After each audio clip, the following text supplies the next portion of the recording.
The descent begins in heat and silence at ancient Thebes, where the cliffs of the Valley of the Kings rise like burned gold.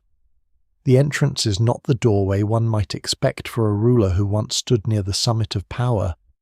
It is a cut in the stone, a passage sloping downward into a world the sun cannot reach.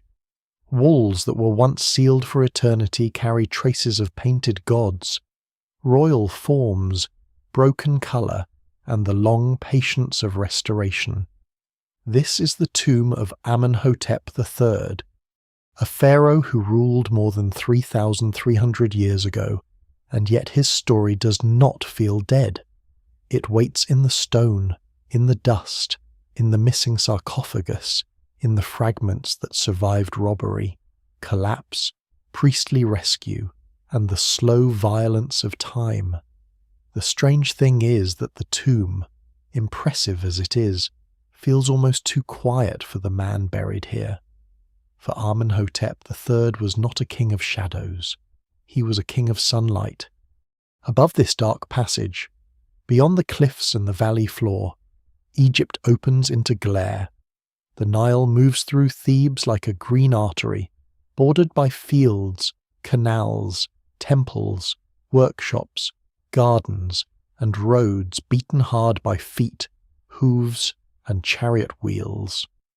On the east bank, the great religious city gathers around Karnak and Luxor, where Amun, the hidden god, receives offerings from across the empire.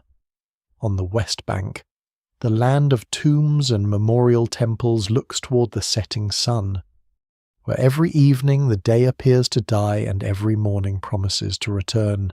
Here, beneath that immense cycle of death and renewal, Amenhotep III builds his image until it seems to fill the horizon. Before we go deeper, take a moment to like the video and subscribe, if this is the kind of history and mystery you enjoy.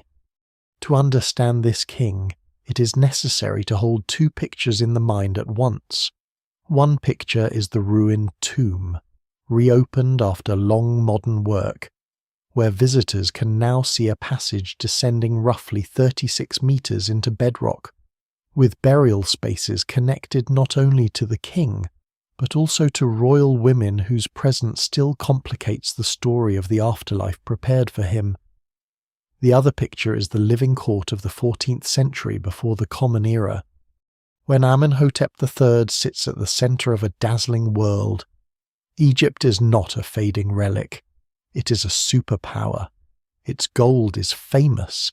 Its temples are swelling with wealth. Earlier wars have pushed Egyptian influence deep into Nubia and far into the Levant. Foreign rulers write to the pharaoh as a brother, a rival, a source of prestige, and above all as a source of gold. Ambassadors cross deserts and sea routes carrying gifts, letters, requests, and complaints written in the international diplomatic language of the late Bronze Age. Yet the mystery of Amenhotep III is not that he conquers endlessly. After a campaign in Nubia early in his reign and some disturbances near Egypt's borders, his rule is remembered less for relentless warfare than for controlled abundance. He inherits a powerful machine and learns how to make it gleam. His empire does not need to shout every day to be feared. It can impress by building. It can intimidate by giving. It can declare eternity through stone, festival, sculpture, and ritual. Egypt under Amenhotep III becomes a theatre of power so carefully staged that even today its ruins can make modern observers forget how much labour and political tension stand behind the beauty. Gold, blue faience, carved quartzite, imported lapis, cedar, copper, horses, and human expertise all move through this world, and every piece of it tells the same official story: the pharaoh is the axis around which the ordered world turns. The surviving face of Amenhotep III often seems calm, heavy-lidded, and almost impossibly serene. Statues show a king whose body is idealized, whose gaze is composed, whose features can be youthful, mature or strangely transformed depending on the moment of his reign and the message of the monument. He can appear as hunter, builder, sun-like ruler, beloved of gods, rejuvenated king, and eventually a figure approaching divinity in his own lifetime. Scholars still debate how much of this imagery reflects physical reality, how much reflects theology, and how much reflects a royal program that grows more ambitious as the king ages. The evidence remains incomplete, but it suggests a reign unusually concerned with presence.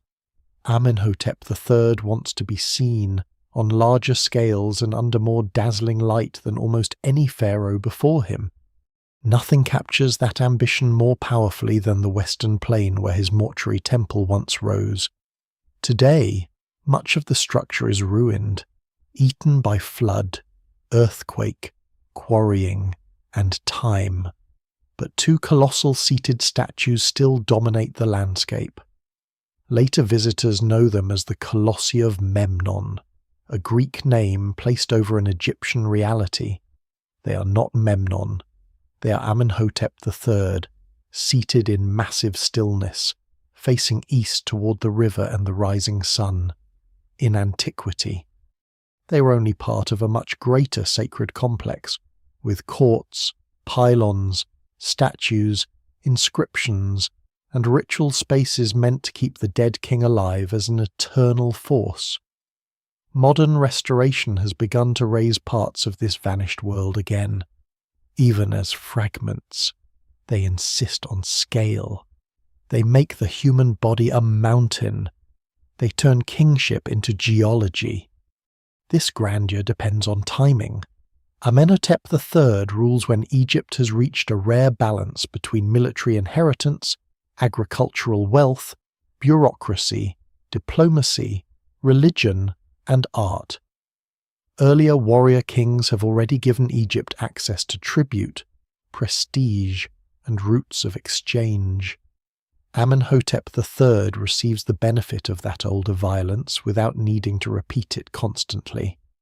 The Nile floods, fields produce grain, temples accumulate estates, craftsmen work in royal and religious service, and administrators count, seal, dispatch, and record. What survives in the record suggests magnificence, but it also hints at pressure beneath the surface-sustaining temples, rewarding officials, managing borderlands, and maintaining the image of effortless divine order. There is another reason the story begins in brightness but carries a shadow. Amenhotep. The third stands close to one of the most famous ruptures in Egyptian history. His son, remembered as Akhenaten, will later unsettle the religious landscape with a radical devotion to the Aten, the visible disk of the sun. That later transformation has often pulled Amenhotep III into its glow, as if he were only a prelude to a more shocking drama. But this older king deserves to be seen on his own terms. His reign is not merely the calm before someone else's storm, it is a world complete in itself, confident, experimental, opulent, and in some ways already changing. So the path into Amenhotep III's life begins where Egypt itself seems divided between darkness and glare, in a tomb below the valley, and in a lost city of splendor above the Nile. The tomb reminds us that even the greatest pharaoh cannot fully control what happens after death. His burial is disturbed, his body is moved, his sarcophagus is damaged or stolen, his monuments fall, crack, sink, and are buried. Yet the brightness he created refuses to disappear. It returns in restored paintings, in reassembled colossi, in letters impressed into clay, in scarabs that carry royal announcements across the land, in the memory of Queen Tiye, and in the ruins of palaces where the court once moved under painted ceilings and desert light. Amenhotep III is mysterious because so much survives, and still the living man remains just beyond reach a golden sovereign. a diplomat of immense wealth, a king who covers Egypt with his image and then slips into silence. Long before Amenhotep III becomes the radiant centre of Egypt, the country has already passed through a harder fire. The golden age he inherits is not born from softness. It grows from memory, recovery, and the disciplined force of earlier kings who had learned what it meant for Egypt to be vulnerable. A few generations before him, foreign rulers known as the Hyksos had held power in the north, ruling from the delta and leaving behind a wound that Egyptian royal ideology would never forget. Their presence changes Egypt's sense of itself. When the Theban kings drive them out, the victory is more than a military event. It becomes a rebirth story. Egypt is no longer content simply to guard the Nile Valley. It pushes outward, deep into Nubia, northward into Syria-Palestine, and into a wider world of fortresses, tribute, diplomacy, and strategic fear. This is the world into which Amenhotep III is born, not a quiet river kingdom isolated by desert, but a powerful empire connected to nearly every major court of the Eastern Mediterranean and Near East. The old image of ancient Egypt as timeless and sealed away is misleading here. In the 18th dynasty, Egypt is intensely connected. Horses and chariots move through royal arsenals. Copper, timber, silver, lapis lazuli, ivory, incense, and exotic animals circulate across frontiers. Messengers carry sealed letters from one palace to another. Gold from Nubia helps turn Egyptian diplomacy into a form of sunlight that other rulers can hold in their hands. The pharaoh's court is not merely watching the world. It is one of the places where the world's balance is negotiated. But this reach is built by men before Amenhotep III. Amos, the founder of the 18th dynasty, begins the new age by expelling the Hyksos and reasserting Egyptian control. His successors strengthen what he begins. Thutmose I campaigns beyond Egypt's traditional boundaries and carries royal ambition deep into the Near East and Nubia. Hatshepsut, often remembered for monuments and trade rather than battlefield violence, enriches the image of kingship through building, ritual display, and the celebrated expedition to Punt, where incense trees, precious goods, and distant prestige are folded into the royal story. Then comes Thutmose III, whose reign casts a long shadow over everything that follows. He is the warrior king whose campaigns into the Levant create a pattern of Egyptian dominance that Amenhotep III later benefits from without having to constantly recreate it. The empire of Thutmose III is not an empire in the modern sense, with identical provinces and a single rigid system everywhere. It is more flexible, and in some ways more fragile. Some places are held through garrisons and officials. Others are bound through local rulers who send tribute, host Egyptian representatives, educate elite sons in Egypt, and understand the danger of disobedience. Strategic cities, ports, routes, and border zones matter more than the fantasy of total control over every hill and village. What survives in the record suggests a world managed through a mixture of intimidation, ceremony, reward, and memory. Everyone knows what Egypt can do when challenged. Because the stories of earlier campaigns are carved into temple walls and repeated in courtly language, yet everyone also knows that wealth flows more smoothly when violence is not required every season. By the time Amenhotep III's father, Thutmose IV, rules, the tone of power has already begun to shift. War remains possible, and border force remains real, but diplomacy grows more important. One of the great political relationships of the age is with Mitanni, a powerful kingdom in northern Mesopotamia and Syria. Egypt and Mitanni had once competed fiercely for influence in the Levant, but in the generations before Amenhotep III, The relationship moves toward marriage, alliance, and negotiated balance. Royal women from foreign courts may be sent to Egypt as part of diplomatic arrangements, while letters and gifts bind kings in carefully measured relationships. These relationships are never sentimental. They are political instruments wrapped in kinship language. The rulers call one another brothers when it suits them, but every brother counts gold, gifts, brides, horses, and prestige. Egypt's wealth gives it unusual leverage. In later diplomatic correspondence, foreign kings will sometimes speak as though Egyptian gold is as plentiful as dust. That is an exaggeration, but not an empty one. Nubia, to the south, is essential to the story. Its gold mines, desert routes, forts, and administrative centers are part of the material foundation beneath the shining surface of the rain. The pharaoh's power in Nubia is not only economic, it is ideological.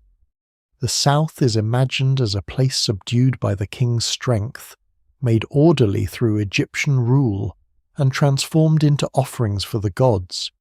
Yet behind that triumphant language are real landscapes, desert roads, river fortresses, mining expeditions, local communities, soldiers, scribes, and labourers whose lives rarely appear clearly in royal inscriptions. No single source fully captures this machinery. The monuments show victory and abundance. The fuller human cost must be inferred from scattered traces. At the centre of this growing imperial system stands Thebes. It is not the only important city in Egypt, but in this age it becomes one of the sacred engines of royal power. The god Amun, once a Theban deity of rising importance, has become immense. His priesthood, estates, workshops, herds, fields, storehouses, and temples grow as kings reward the god who is believed to grant victory. Karnak expands into a religious landscape almost too large to understand as a single building. It is a sacred city of pylons, courts, obelisks, shrines, processional routes, and inscriptions, built and rebuilt by generations of kings trying to bind themselves to divine favour. By the time Amenhotep III comes to power, no pharaoh can ignore Amun. The god's wealth and authority are part of the state itself. This creates both strength and tension. Amun's temples help legitimize kingship, receive tribute, redistribute wealth, and turn empire into sacred order. But the more powerful the god's institution becomes, the more carefully the king must manage it. Pharaoh is not a simple absolute ruler standing alone above all. Egyptian kingship is divine, but it is also performed through cooperation with priests, scribes, generals, administrators, craftsmen, and local elites. The king is the center of the official world, yet that world is held together by many hands. Scholars still debate how far these temple institutions could influence royal policy in the late 18th dynasty. But the evidence makes one thing clear: the Golden Age is not merely gold, it is organization. The Egypt Amenhotep III inherits also has a deep confidence in visual power. Earlier kings have discovered that monuments can do what armies cannot. They make victories permanent, or at least they try to. A battle is brief, but a carved wall can repeat it for centuries. A statue can place the king's body in a temple long after his living body has left. A scarab can carry a royal announcement across the land, turning political acts into portable propaganda. Even before Amenhotep III's own great building program, the language of royal display has been sharpened over generations. The king hunts, smites, offers, builds, receives tribute, honors gods, renews order, and stands larger than life because royal art is not meant to record ordinary human proportion. It records cosmic hierarchy. So when Amenhotep III approaches the throne, the stage is already extraordinary. Egypt has been made rich by agriculture, empire, gold, and control of roots. It has been made proud by victory over earlier enemies. It has been made sacred by the swelling authority of Amun and the rituals of Thebes. It has been made international by diplomacy with Mitanni, Babylonia, Assyria, Hatti, Cyprus, and the city-states of the Levant. It has been made visually fluent in the language of colossal kingship. The young ruler does not create this world from nothing. He receives a machine already in motion, powerful enough to dazzle outsiders and complicated enough to demand great skill from anyone who hopes to guide it. That is why Amenhotep III's greatness is easy to misunderstand. He is not the founder of Egypt's empire, nor its most relentless conqueror. His achievement is different. He takes an inheritance built by war and turns it into an age of performance, diplomacy, wealth, and sacred display. The sword is still there, close enough for everyone to see. But under him, Egypt learns how to rule through brilliance as much as fear. When Amenhotep III comes to the throne, Egypt does not pause to wonder whether he is ready.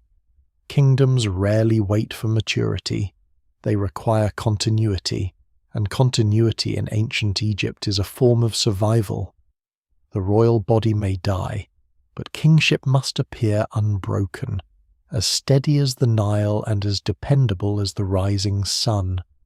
So the young prince, still close to childhood when measured by later standards, is drawn into a role larger than any single life.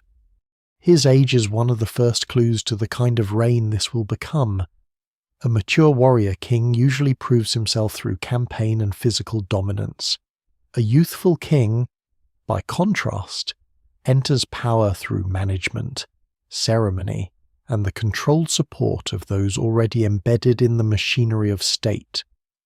What survives in the record suggests that Amenhotep III does not seize Egypt in a blaze of personal force.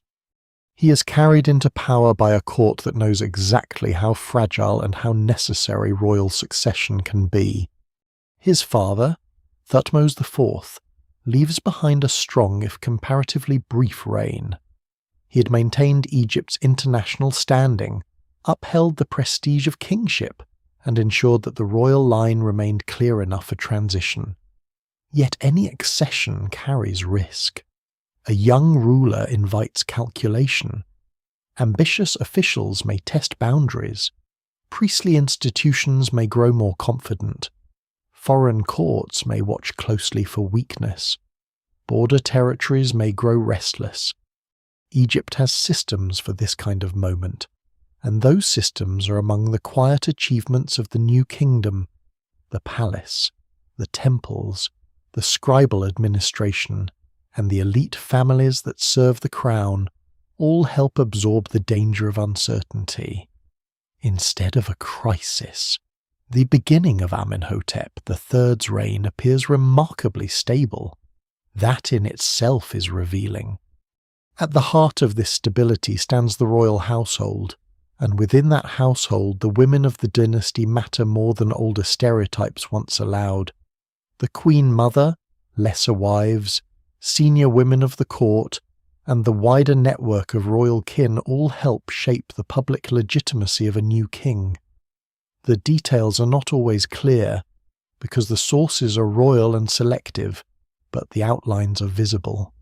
A young pharaoh does not stand alone in the early years. He is framed by lineage. He is protected by ritual. He is presented as the correct continuation of divine order.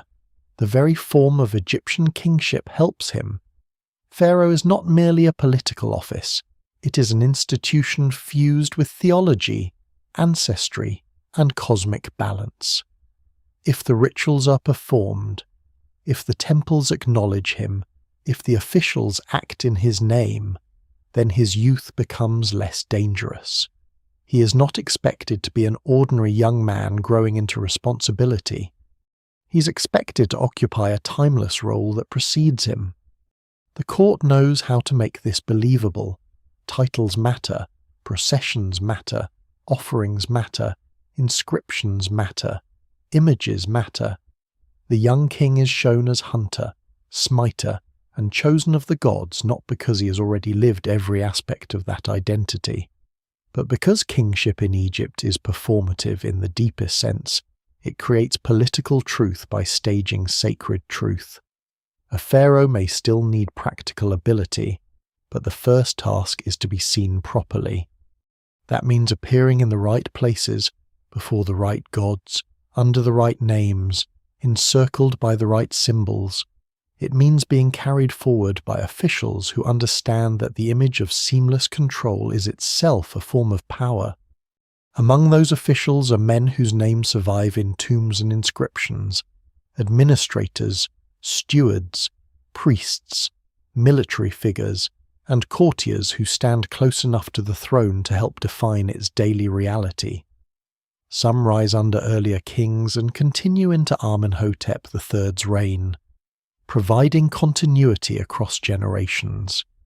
Others emerge as his reign develops. They supervise temple estates, royal building works, taxation, foreign communication, agricultural management, and the movement of goods. The grandeur of later monuments can make Egypt appear like a world directed by one will, but no single human being, least of all a young king, could personally command all this detail. The bureaucracy is not secondary to kingship. It is one of the things that allows kingship to function. The priests of Amun are equally important in this early environment. By the 18th dynasty, Karnak is already a vast centre of religious and economic power. A young king needs the support of Amun's cult not simply for belief but for legitimacy. The relationship is mutually reinforcing. The king honours Amun, enlarges temples, and presents offerings as the chosen son of the god. In return, the god's institution sustains the sacred language of the royal authority. Scholars still debate how much independent leverage priestly elites possessed in practice, but there is little doubt that harmony between throne and temple helps stabilize the opening years of the reign. When the king is young, ritual certainty becomes especially valuable. It assures the country that the gods still recognize the ruler, and therefore the cosmos remains in balance. There is also the matter of military authority. Although Amenhotep III will not be remembered primarily as a conqueror, the image of martial strength cannot simply be abandoned at accession. Egypt's empire still rests on the memory of force, and its frontier officials, soldiers, and foreign dependents must see no sign of weakness. So even in youth, the king is woven into the familiar imagery of dominance. He is associated with chariots, hunting, physical vigour, and the subduing of enemies. Some commemorative scarabs from his reign, especially those celebrating lion hunts, later amplify this idealized virility. Whether these records describe literal personal exploits in every detail is less important than the message they send. The king may be young, but he is not to be mistaken for vulnerable. And yet youth does leave its mark. There is a quality to the early reign that feels carefully curated, almost as if the state is demonstrating how smoothly Egypt can reproduce authority. This may help explain why Amenhotep III's rule developed so fully into a reign of display, symbolism, and managed magnificence. A king who begins under the guardianship of established institutions learns early that spectacle is not superficial. It is a governing tool. Ceremony teaches obedience. Monumentality creates memory. Ritual turns succession into destiny. The young pharaoh is not weakened by this education. He is formed by it. At some point early in the reign comes one of the most significant decisions of his life, though its full implications may not yet be visible: his marriage to Tiye. She's not a foreign princess sent to Egypt as part of diplomacy, nor does she seem to come from the old highest rank of royal women. Instead, she emerges from an elite but non-royal family, the daughter of Yuya and Thuya, figures of considerable importance whose status is confirmed by the richness of their later burial.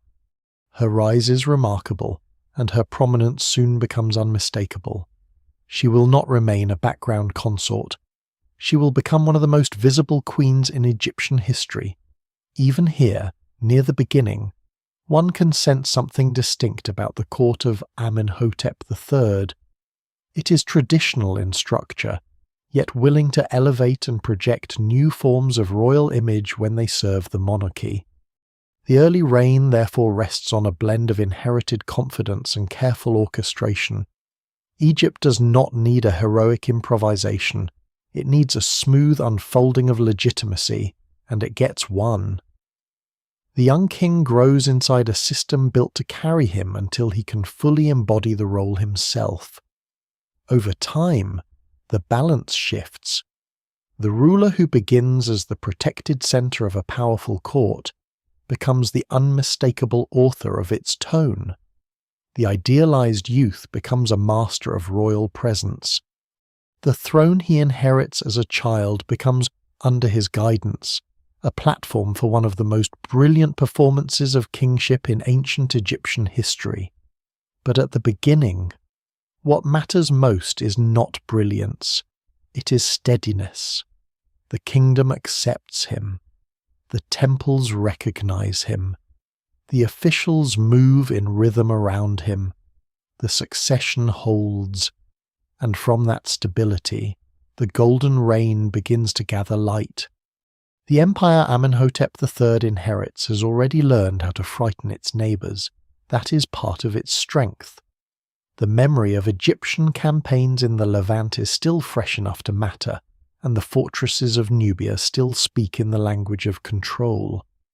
Yet as Amenhotep's own reign settles into confidence, Egypt's power begins to appear less like a drawn sword and more like a sun that other courts must turn toward.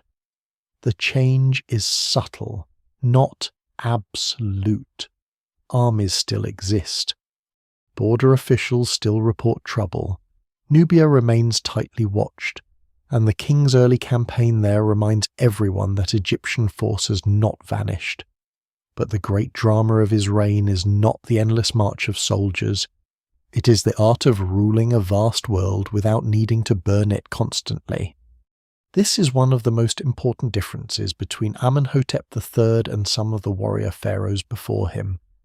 Thutmose III had made Egypt's northern empire through repeated campaigns, turning military success into a habit of kingship. Amenhotep III rules after that habit has already done much of its work. He can afford to make stability look effortless. His court does not present peace as weakness. It presents peace as proof that the king's dominance is already accepted. If fewer wars are recorded, that does not mean Egypt has become small. It means Egypt has become heavy. Its presence presses on the political map even when its chariots are not moving. What survives in the record suggests a monarchy that knows how to convert inherited conquest into prestige, tribute, marriage, gifts, and carefully managed awe. Diplomacy in this age is not polite conversation in the modern sense.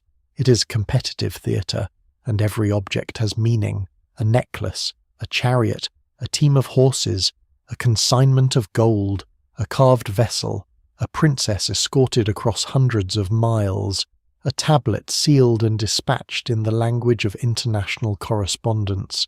All of these become instruments of pressure. Kings call one another brothers, but brotherhood is measured. A ruler who sends too little appears insulting. A ruler who asks too much appears needy. A delay in gifts can become a diplomatic wound. A marriage alliance can look like affection in official language, while serving as a very practical calculation. Amenhotep III understands this world not as an outsider, but as one of its masters. Egypt's greatest diplomatic advantage is gold. Foreign rulers know it, praise it, request it, complain about it, and sometimes seem almost obsessed by it. To them, Egypt's gold is the metal form of abundance itself. The famous phrase that Egyptian gold is like dust belongs to the atmosphere of this diplomatic imagination. Even if it should not be read as simple literal truth, gold must still be mined, transported, guarded, weighed, worked, stored, and distributed. It comes especially through Nubia and the desert networks that connect mines to the Nile.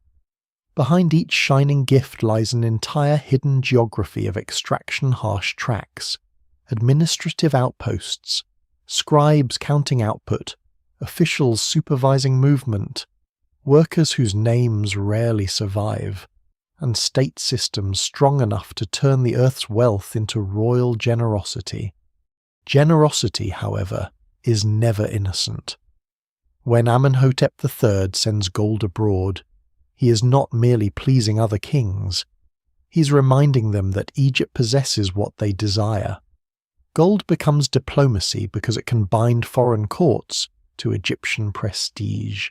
It can smooth alliances, purchase goodwill, reward loyalty, and dramatize superiority without a battle. Yet this system is delicate. Too much giving may invite endless demands. Too little may provoke resentment. Scholars still debate how far Egyptian diplomacy should be seen as equal brotherhood among great kings, and how far it remained a hierarchy in which Egypt tried to appear unmatched. The evidence remains incomplete, but it shows something very human beneath the formal language. Great kings envy one another. They compare gifts, they count, they remember. Marriage diplomacy becomes another instrument of this wider performance. Amenhotep III marries foreign princesses, including women connected to the powerful kingdom of Mitanni. These marriages are not romantic episodes preserved for their intimacy. They are acts of state. When a Mitannian princess arrives in Egypt with attendants, treasure, and ceremonial importance, she carries more than personal identity. She brings the visible proof of alliance between two great houses. Her journey says that the road between kingdoms is open, that the political relationship has value, and that Egypt is the place where foreign royal women may be received into a court already overflowing with magnificence. One commemorative tradition surrounding these marriages even preserves the striking scale of royal escort and entourage, a reminder that diplomacy moves as a procession, not as a private arrangement. Yet the flow of royal women is unequal. Egyptian princesses are not normally sent out to become wives of foreign kings. This is a lesser known but revealing detail of New Kingdom diplomacy. Other rulers sometimes want Egyptian royal women because such a marriage would grant them extraordinary prestige. Egypt resists. The royal bloodline is not exported in the same way that foreign princesses are imported. This refusal is not a small matter of custom, it is ideology. Pharaoh is unique. The Egyptian royal house stands at the center, receiving the world rather than being absorbed into it. Foreign kings may be called brothers, but Egypt still guards the symbolic distance that makes its monarchy feel different from all others. Control also depends on the smaller rulers of the Levant, the mayors and princes of city-states who live under the shadow of larger powers. They are not great kings like those of Babylonia, Mitanni, Hatti, or Egypt. But their loyalty matters intensely. Their cities sit along roads, ports, and contested zones where influence can shift. They send messages, report enemies, accuse rivals, ask for troops, ask for recognition, and sometimes try to manipulate imperial attention for local advantage. The pharaoh's power reaches them not always through direct occupation, but through expectation. They know Egypt can intervene. They know Egyptian favor can elevate them. They also know that if the center is distracted, ambitious neighbors may test the limits.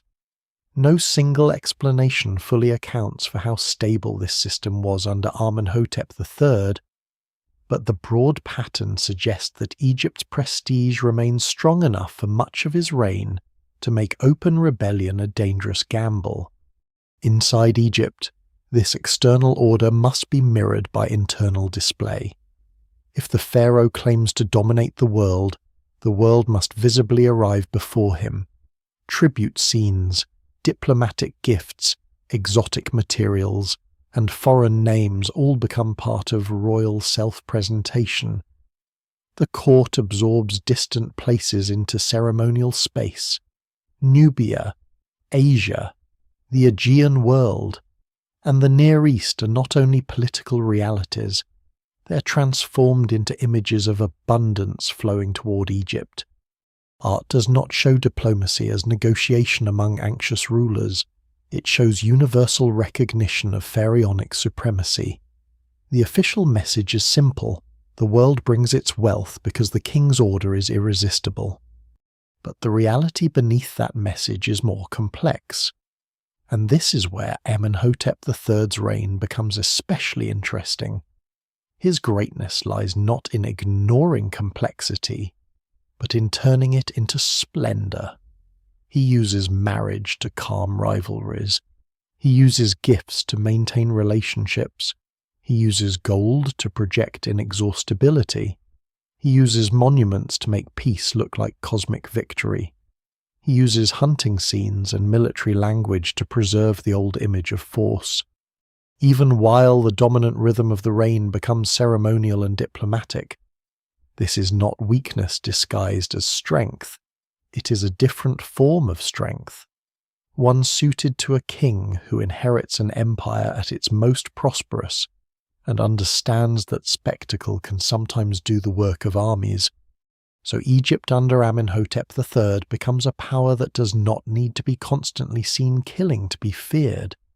It is enough that its enemies remember earlier kings, that its allies desire its gold, that its gods receive offerings on a colossal scale, that its king sits beneath the sun as if abundance itself has taken human form. The empire without endless war is still an empire. Its calm surface rests on mines, fields, scribes, soldiers, foreign brides, loyal vassals, and the silent arithmetic of power. For a time, Amenhotep III holds that balance with extraordinary skill, and the world around him seems willing to believe that Egypt's golden light will not fade. At the center of Amenhotep III's golden court stands a woman whose presence changes the texture of royal power. Queen Tiye does not appear as a quiet ornament placed beside the throne, merely to complete the visual grammar of kingship. She appears with weight. She is named, shown, honored, and projected across Egypt's political world in ways that make her difficult to treat as a background figure. In a reign so devoted to spectacle, Tiye becomes part of the spectacle, but not as decoration alone. She becomes a sign that Amenhotep's kingship is not simply a solitary male performance. It is a royal household turned into an instrument of state. Her origins make this even more striking. Tiye is not remembered as a foreign princess sent from another great kingdom, nor does she seem to come from the old inner circle of royal daughters whose bloodline would make her an obvious conventional choice. Her parents, Yuya and Thuya, are elite figures of high status, connected to administration, religion, and courtly privilege, but they are not kings. Their tomb, discovered with extraordinary contents, later confirms how close this family stood to the royal world. Yet Tiye's rise remains remarkable, because Egyptian queenship often depends on careful ideas of lineage. legitimacy, and sacred association. A woman from outside the direct royal bloodline becoming the great royal wife of one of Egypt's most magnificent pharaohs suggests either unusual personal importance, powerful family connections, or a court flexible enough to make new legitimacy look ancient. The evidence remains incomplete, but the result is unmistakable. Tiye is not hidden. Amenhotep III seems to understand the political value of making her visible. Her name appears on commemorative scarabs, those small but widely distributed objects that carry royal announcements in durable form. These scarabs do more than record facts. They broadcast a curated royal reality. One set announces the king's marriage to Tiye and includes the names of her parents, a detail that feels almost startling because it publicly identifies her non-royal family within the official royal message. In a culture where names, titles, and ancestry matter deeply, this is not casual. It is a deliberate statement. The court is not pretending Tiye has descended from a long line of kings. Instead, it folds her real family into royal memory and makes their association part of the reign's public identity. This visibility grows throughout the reign. Tiye appears beside Amenhotep III in sculpture and relief, sometimes at a scale that approaches his own, a visual choice that carries meaning in Egyptian art. Size is never neutral. To be enlarged is to be elevated. To be placed near the king in sacred or ceremonial settings is to participate in the image of order. Tiye's prominence does not mean she equals the pharaoh in the theology of kingship, but it does suggest an unusually powerful queenship, one deeply integrated into the king's self-presentation. She is wife, royal mother, court figure, diplomatic presence, and perhaps a stabilizing intelligence within a palace where family, religion, and international politics constantly overlap. The image of royal marriage under Amenhotep III is complicated by abundance.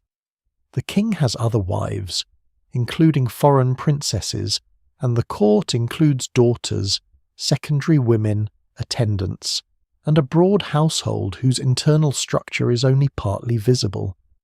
Some royal daughters are elevated in ways that now seem strange to modern readers, including ceremonial roles that blur the boundaries between family, divinity, and royal ideology. These details must be approached carefully, because Egyptian royal language does not always map neatly onto later assumptions about private life.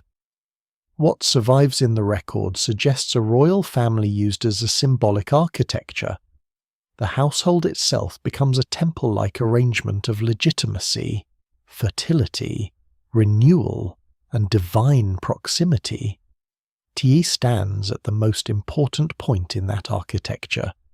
Her influence also extends into the international world. Foreign rulers know her name. This alone matters. In many courts, queens may be politically significant while remaining almost invisible in formal diplomatic memory. Tiye, by contrast, is visible enough that foreign correspondence later addresses her and acknowledges her role within the royal family. This does not mean she personally governs Egypt in place of Amenhotep III, and scholars still debate the exact scope of her authority. But diplomatic recognition is not granted to irrelevance. If foreign kings take account of Tiye, it is because she is understood to matter at court, either as a trusted partner of the king, a powerful queen mother, or a person whose favour and memory could affect royal decisions. Her partnership with Amenhotep III also gives the reign a distinct emotional and political profile. The official monuments do not give access to private affection in any simple way. Ancient royal images are too formal for that. Yet the repeated public pairing of the king and queen creates a sense of deliberate unity. They are presented as a royal couple at the height of empire, framed by gods, festivals, diplomatic marriages, palace life, and monumental construction. Tiye's presence helps soften and strengthen the king's image at the same time. She domesticates power by placing it within a recognizable household, and she magnifies it by making that household appear divinely favored and politically fertile. The importance of queenship in Egypt reaches far beyond Tiye. Of course, earlier royal women had already shaped dynastic legitimacy, priestly roles, regency, diplomacy, and temple patronage. Hatshepsut had even ruled as pharaoh, leaving an enormous and complicated precedent in the 18th dynasty. Tiye does not follow Hatshepsut's path by taking kingship for herself, but she belongs to the same broader world in which royal women can be central to political continuity. Her power is quieter than a throne name carved as a king's, yet it may be more pervasive than the title of wife alone suggests. She helps make Amenhotep's court feel stable, fertile, prestigious, and internationally intelligible. There is lesser-known intimacy in the way her family background remains attached to her greatness. Yuya and Thuya are not erased once Tiye becomes queen. Their memory survives with unusual richness, and their burial goods show the privileges of those drawn close to the royal sun. Their faces, coffins, and equipment reveal not ordinary courtiers but people transformed by proximity to power. Through them, Tiye's rise becomes more than a personal story. It reveals how the Egyptian court can absorb talented or well-positioned non-royal elites into the heart of kingship, then clothe that absorption in gold, ritual, and permanence. The monarchy appears eternal, but it is always recruiting, adapting, and negotiating beneath the surface. Tiye's prominence also prepares the mind for the religious and political transformations that will follow later in the dynasty. Though she should not be reduced to a bridge towards someone else's revolution, in Amenhotep III's own reign, she already has a full role. She stands beside a king who increasingly presents himself in solar, divine, and rejuvenated forms. She appears in a court where images grow more experimental, where palaces become theatres of dazzling life, where royal women can be placed in unusually visible positions, and where the family itself becomes part of a sacred drama of renewal. No single explanation fully accounts for why Tiye becomes so prominent, but her visibility is one of the clearest signs that the Golden Age is not just about stone monuments and foreign gold. It is also about people close to the king who help shape how power is seen. In the end, Queen Tiye gives Amenhotep III's reign a human centre without diminishing its grandeur. She is the woman beside the Sun King, but also more than that phrase allows. She is the daughter of a powerful family, the great royal wife named before the country, the queen known beyond Egypt's borders, the mother within a dynasty moving toward enormous change, and a figure whose carved face still seems to watch from the edge of a brilliant and unstable age. Amenhotep's golden world is not his alone. Tiye stands inside it, and because she does, the light falls differently. The palace world of Amenhotep III does not survive like a pyramid survives. It does not stand in clean, towering certainty against the sky. It survives in lower traces, in mud brick lines, painted plaster fragments, palace floors, broken jars, administrative marks, and the ghost of a lake where royal boats once moved under the desert sun. This is part of its fascination. Temples are built to speak to eternity. Palaces are built for life, and life is always more fragile. The great residence associated with Amenhotep III at Malqata, on the west bank of Thebes, was never meant to be a tomb-like monument of stone. It was a working royal landscape of mud brick, colour, ceremony, storage, movement, and pleasure, a place where the golden reign became daily experience. Malqata is often described as a palace, But that word can make it seem too simple. It was closer to a royal city, a ceremonial and administrative environment built to serve the king's later reign, especially his jubilee festivals and the elaborate performances of renewed kingship. Its ancient name is connected with the dazzling Aten, a phrase that already hints at the solar brilliance increasingly surrounding Amenhotep III.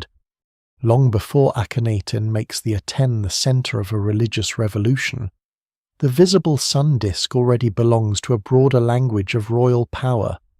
At Malqata, that language becomes architectural. The king does not merely live near the sun. His court constructs a world where light, water, painted surfaces, processions, and ritual spaces make the monarchy feel radiant. Imagine entering that world not through the silence of ruins, but through the noise of a living court. The air is hot, dry, and scented with dust, river mud, animal sweat, incense, cooked food, oils, and wet plaster. Messengers arrive from temple estates and foreign lands. Scribes sit with pallets and documents, recording deliveries, orders, rations, property, and names. Servants move through corridors carrying bread, beer, linen, fruit, flowers, and water. Craftsmen repair fittings, paint walls, shape vessels, decorate furniture, and prepare festival equipment. Priests, officials, guards, musicians, attendants, royal women, foreign envoys, and palace workers occupy a landscape that must look effortless to outsiders while depending on constant labour.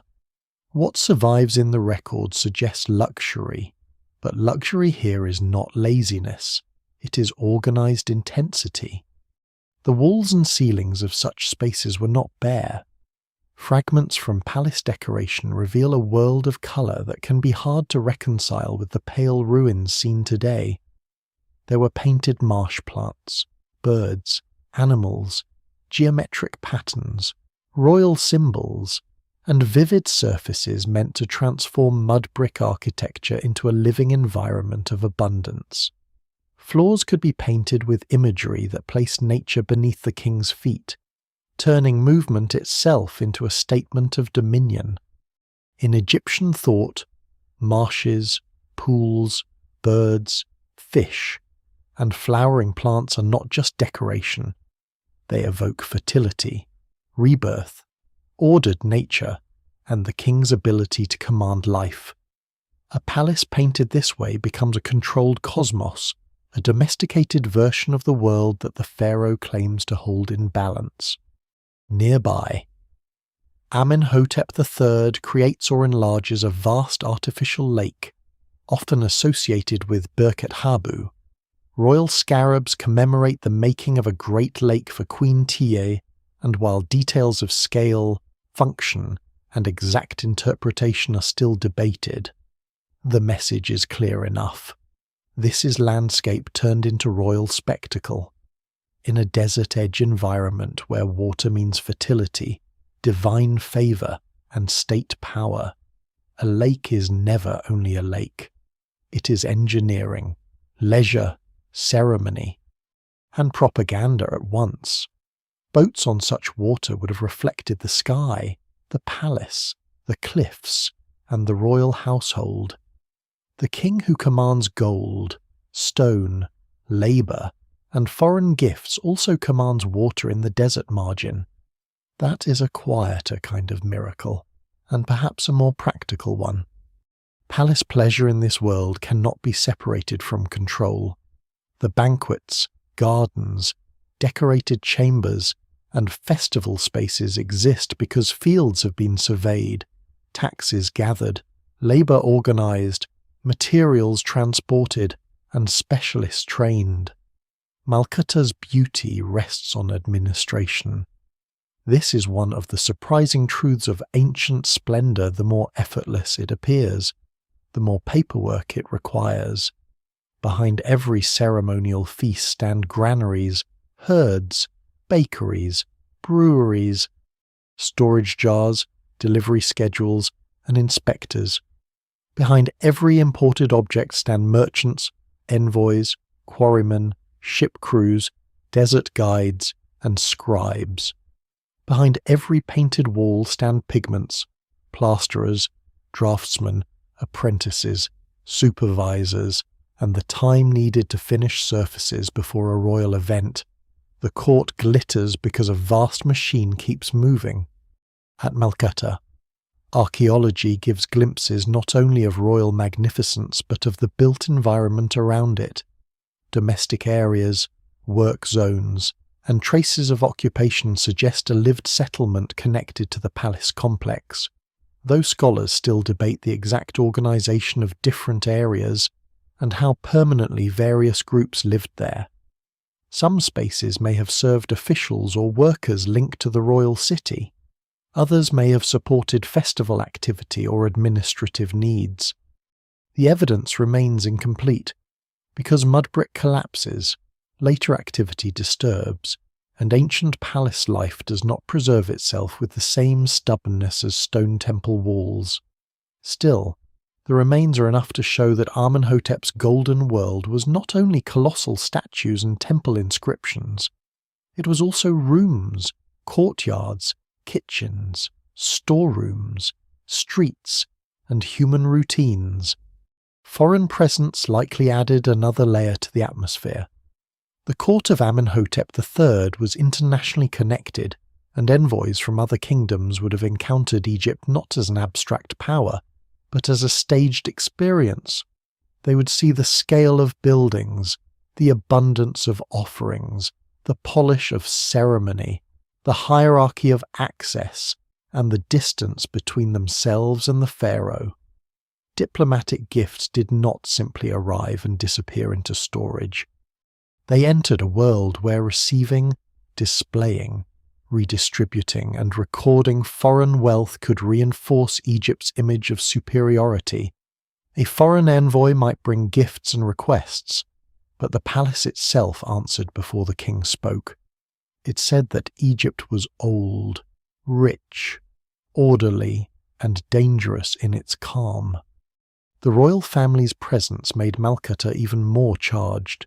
Tiye, royal daughters, secondary wives, and foreign princesses were not merely private figures hidden beyond history. They belonged to the symbolic and practical life of the court.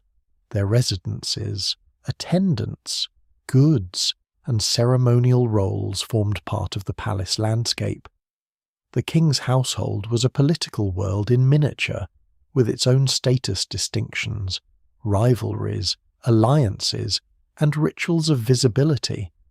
No single explanation fully accounts for the internal dynamics of this royal household, because the sources prefer polished surfaces to private tensions, yet the very scale of the court suggests complexity. Every person near the king lived within a hierarchy where proximity meant opportunity and danger.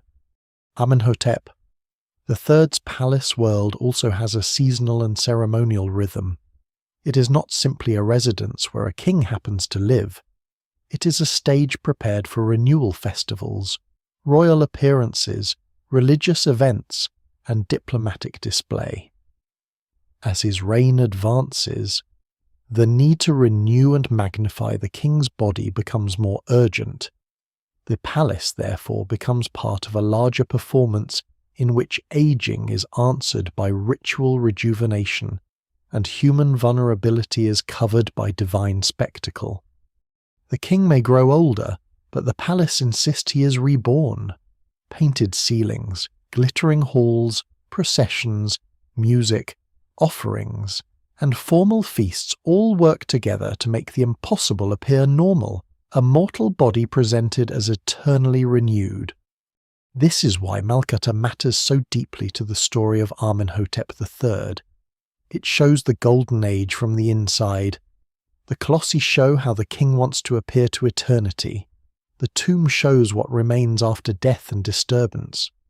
But the palace reveals kingship as an atmosphere, something lived hour by hour, staged through comfort, discipline, access, beauty, and control. It is a place of pleasure, yes, but pleasure organized by the state. It is a place of sunlight, but also of records.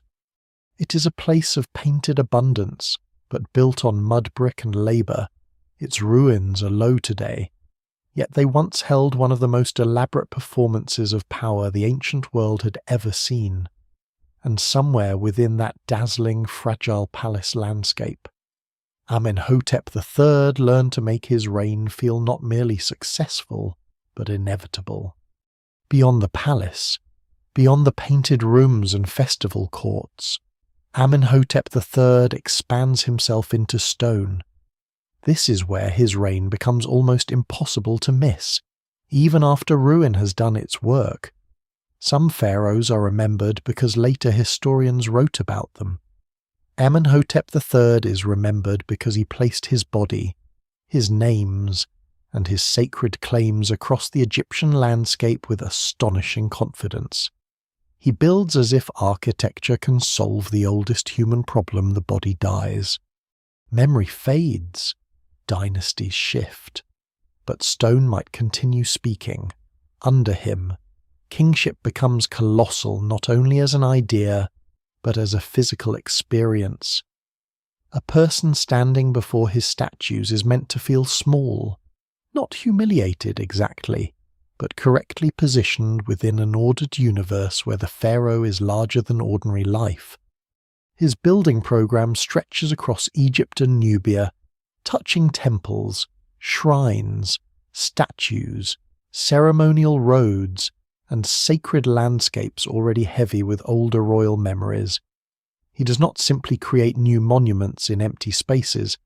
He inserts himself into places where generations of kings have negotiated with eternity. At Karnak, he contributes to the vast religious complex of Amun, adding scale and refinement to a temple world that has grown with the empire itself. At Luxor, he is central to one of the most elegant temple projects of the New Kingdom, a place deeply connected to royal regeneration, divine birth, and the mysterious renewal of kingship. In Nubia, at Soleb, he builds a magnificent temple where his authority reaches southward into the lands that help supply Egypt's wealth. Each project says something slightly different, but together they form a single argument. Amenhotep III is not merely ruling Egypt. He is transforming geography into royal presence. The scale of this work is difficult to imagine because the modern eye sees ruins separately. A statue in a museum, a fallen colossus in a field, a temple court, a fragment of inscription, a restored block, a broken head in storage. Each can seem isolated. In Amenhotep's world, however, these things belong to networks of movement and ritual. Priests processed through temple courts. Offerings were carried before divine images. Festivals moved between sacred spaces. Officials and foreign envoys encountered monuments as part of a choreographed experience. A statue was not simply a decoration. It was a royal body placed in sacred space. An inscription was not merely a label. It was a claim fixed into the material world. A temple was not simply architecture. It was a machine for sustaining divine order, and the king's name was built into its operation. The Colossi of Memnon remain the most famous survivors of this ambition, partly because they are too large for disappearance. Even after the rest of the mortuary temple behind them was devastated, these seated figures remained on the Theban west bank, facing the sunrise across the Nile. Their later Greek name disguises their original meaning. They are Amenhotep III, enthroned before the vanished temple that once served his eternal cult. In their time, they were not lonely monuments. They formed part of a vast memorial landscape filled with courts, statues, inscriptions, sacred routes, and ritual spaces. Flooding, earthquakes, reuse of stone, and the slow dismantling of ancient structures reduced that complex to fragments. But the colossi still perform the basic act for which they were made. They hold the king in place. There is something almost defiant about them. Human beings pass, dynasties pass, languages change, foreign travellers arrive with new myths and rename what they do not fully understand. Yet the seated king remains, damaged but not erased. One of the colossi later became famous in the classical world because it was said to sing at dawn after earthquake damage fractured the stone. The sound, probably produced by temperature changes moving through cracks in the damaged monument, was interpreted by Greek and Roman visitors through their own legends. This is a lesser-known twist in Amenhotep's afterlife. One of the greatest Egyptian monuments became famous under someone else's story. The king's statue spoke, but later generations thought they heard Memnon, not Amenhotep. Even monuments meant to control memory can be absorbed by new imaginations. Modern restoration work on the mortuary temple has begun to reverse a small part of that long loss. Broken statues have been studied, raised, and reassembled. Massive figures once lying in fragments have started to stand again, including monumental representations that hint at the original density of sculpture in the temple. This matters because the surviving colossi alone can give a false impression. They make the site seem like a pair of isolated giants. In reality, Amenhotep's mortuary temple was crowded with royal presence. It likely contained a forest of statuary, colossal forms, divine associations, and ceremonial spaces designed to overwhelm the senses. The goal was not modest remembrance. The goal was a landscape where the dead king's power remained active, visible, and ritually fed. Amenhotep III also shows unusual artistic range. His statues do not all speak in one voice. Some present the ideal young king, smooth and controlled, the timeless ruler untouched by age. Others show a heavier, more mature face, with full cheeks, strong lips, and a gaze that can appear almost dreamlike.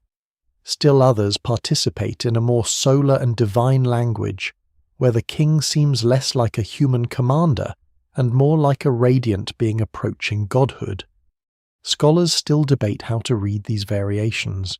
They may reflect different workshops, different dates, different religious messages, or deliberate shifts in royal self-presentation. What survives in the record suggests that Amenhotep's sculptors were not merely repeating a fixed formula. They were experimenting within tradition, testing how far the king's body could be transformed into theology without ceasing to look royal. This experimentation is visible in materials as well as style. Amenhotep's monuments use quartzite, granite, limestone, alabaster, sandstone, and other stones chosen not only for durability but for visual force. Stone colour matters. Surface polish matters. The way sunlight falls across a face, a torso, a throne, or a carved name matters. A colossal statue in reddish quartzite does not feel like one in pale calcite alabaster. Different materials create different kinds of sacred presence. The builder king understands, or at least his artists and architects understand, that permanence is not a single quality. It has texture, weight, glow, and temperature. It can feel warm under the sun or cold in a sanctuary's shade. It can blaze in open court or wait in ritual darkness. Behind the grandeur stands an enormous system of labour and expertise. Quarrying a colossal statue is already a dangerous achievement. Moving it is another. Raising it, finishing it, placing it within a temple plan, and integrating it into ritual life require coordination on a scale that can be easy to romanticize and hard to measure. Engineers, quarrymen, boat crews, rope makers, scribes, overseers, sculptors, polishers, priests, and labour gangs all belong to the story. Royal inscriptions usually give the glory to the king, and in ideological terms that is exactly the point. But the physical monuments preserve a second, quieter truth. Egypt's golden age is built by many hands, most of them unnamed. The king becomes colossal because others cut, haul, carve, polish, count, feed, and command. There is no need to imagine this as simple oppression or simple devotion. Ancient labour systems are complex and the evidence does not allow one easy picture. Some work may involve corvée labour required by the state. Some may involve skilled specialists attached to institutions. Some may bring status, ration support, or religious meaning. Some may involve hardship that official monuments never acknowledge. No single explanation fully accounts for the human experience behind Amenhotep's building program. What is clear is that monumental beauty depends on organization strong enough to mobilize bodies, food, tools, and materials across large distances. The monuments are therefore both art and administration made visible. Amenhotep III's temples and statues also serve a religious purpose that deepens as his reign advances. They do not merely flatter the king, they place him among gods, connect him to Amun, solar divinity, and the ritual renewal of the world. At Soleb, the king's image in Nubia reinforces Egyptian dominance while also drawing the southern land into a sacred geography ruled by the pharaoh. At Luxor, the architecture participates in ideas of divine birth and royal rejuvenation. On the West Bank, the mortuary temple prepares for eternal presence after death. The same king appears in multiple theological forms because Egyptian kingship itself is multiple. He is human ruler, divine son, ritual actor, warrior, builder, offering maker, and eventually an object of cult. This is why Amenhotep III deserves the title of Builder King, though even that phrase is not enough. He builds because stone can intimidate, because temples can bind wealth to gods, because statues can outlive flesh, because architecture can choreograph loyalty, and because beauty itself can be political. His constructions do not simply reflect a golden age. They help create one. They make prosperity visible. They make order seem natural. They make the king appear too deeply embedded in the sacred landscape to be questioned. Even now, when much has fallen, the strategy still works. A visitor sees the Colossi and senses not just a man, but a civilization at full height, convinced that it can carve eternity into the earth.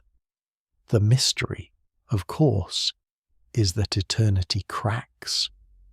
But Amenhotep III's stones cracked slowly, and even in fragments they still carry the heat of the Sun King who ordered them made. The temples of Amenhotep III do not rise in a world of simple belief. They rise in a landscape crowded with gods, titles, priesthoods, rituals, old local traditions, royal experiments, and forms of divinity that can overlap without always becoming conflict. To modern eyes, Egyptian religion may seem fixed because its images are so recognizable: falcon heads, solar discs, hidden sanctuaries, sacred boats, offering tables, ankhs, crowns, and gods who appear again and again across centuries. But inside that long continuity, change is always taking place. Gods rise in prominence, merge with other gods, acquire new titles, receive new temples, and become useful to kings in new ways. Amenhotep III's reign belongs to one of those moments when the old order shines brightly, yet a new emphasis begins to gather round the sun. No god is more important to the political world Amenhotep inherits than Amun. Amun of Thebes is not merely a divine figure worshipped by priests in one temple. By the new kingdom, Amun has become a pillar of empire. His temple at Karnak is a sacred and economic giant, fed by royal gifts, foreign tribute, agricultural estates, workshops, herds, and the prestige of victory. Earlier kings had credited Amun with military success, and in return Amun's cult had grown immensely wealthy. The relationship between king and god is mutually reinforcing. The king gives to Amun gives legitimacy to the king builds the temple proclaims the king chosen. The god is hidden, powerful, mysterious, and politically indispensable. Amenhotep III honours Amun lavishly. His building at Karnak and Luxor makes this clear. The beautiful temple of Luxor, in particular, is not simply a devotional structure in the ordinary sense. It is bound to the theology of kingship itself, to the renewal of royal power, to the divine birth of the king, and to the annual movement of sacred force through Thebes. During the Opet festival, images of Amun, Mut, and Khonsu travel from Karnak to Luxor, and the journey renews the bond between God, king, and land. In such rituals, kingship is not an abstract institution, it is physically enacted. Sacred boats move, priests carry divine images, crowds gather, offerings are made, music, incense, and procession turn theology into public experience. Amenhotep's reign, so often remembered for wealth, is also a reign of carefully choreographed sacred renewal. Yet beside Amun's grandeur, another form of divine emphasis grows brighter, the solar.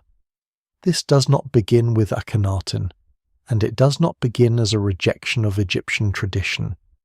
The sun has always been central to Egyptian religion. Re, Horakti, Atum, Khepri, and other solar forms have long shaped royal ideology. Every sunrise is a victory over darkness. Every sunset is a descent into hidden renewal.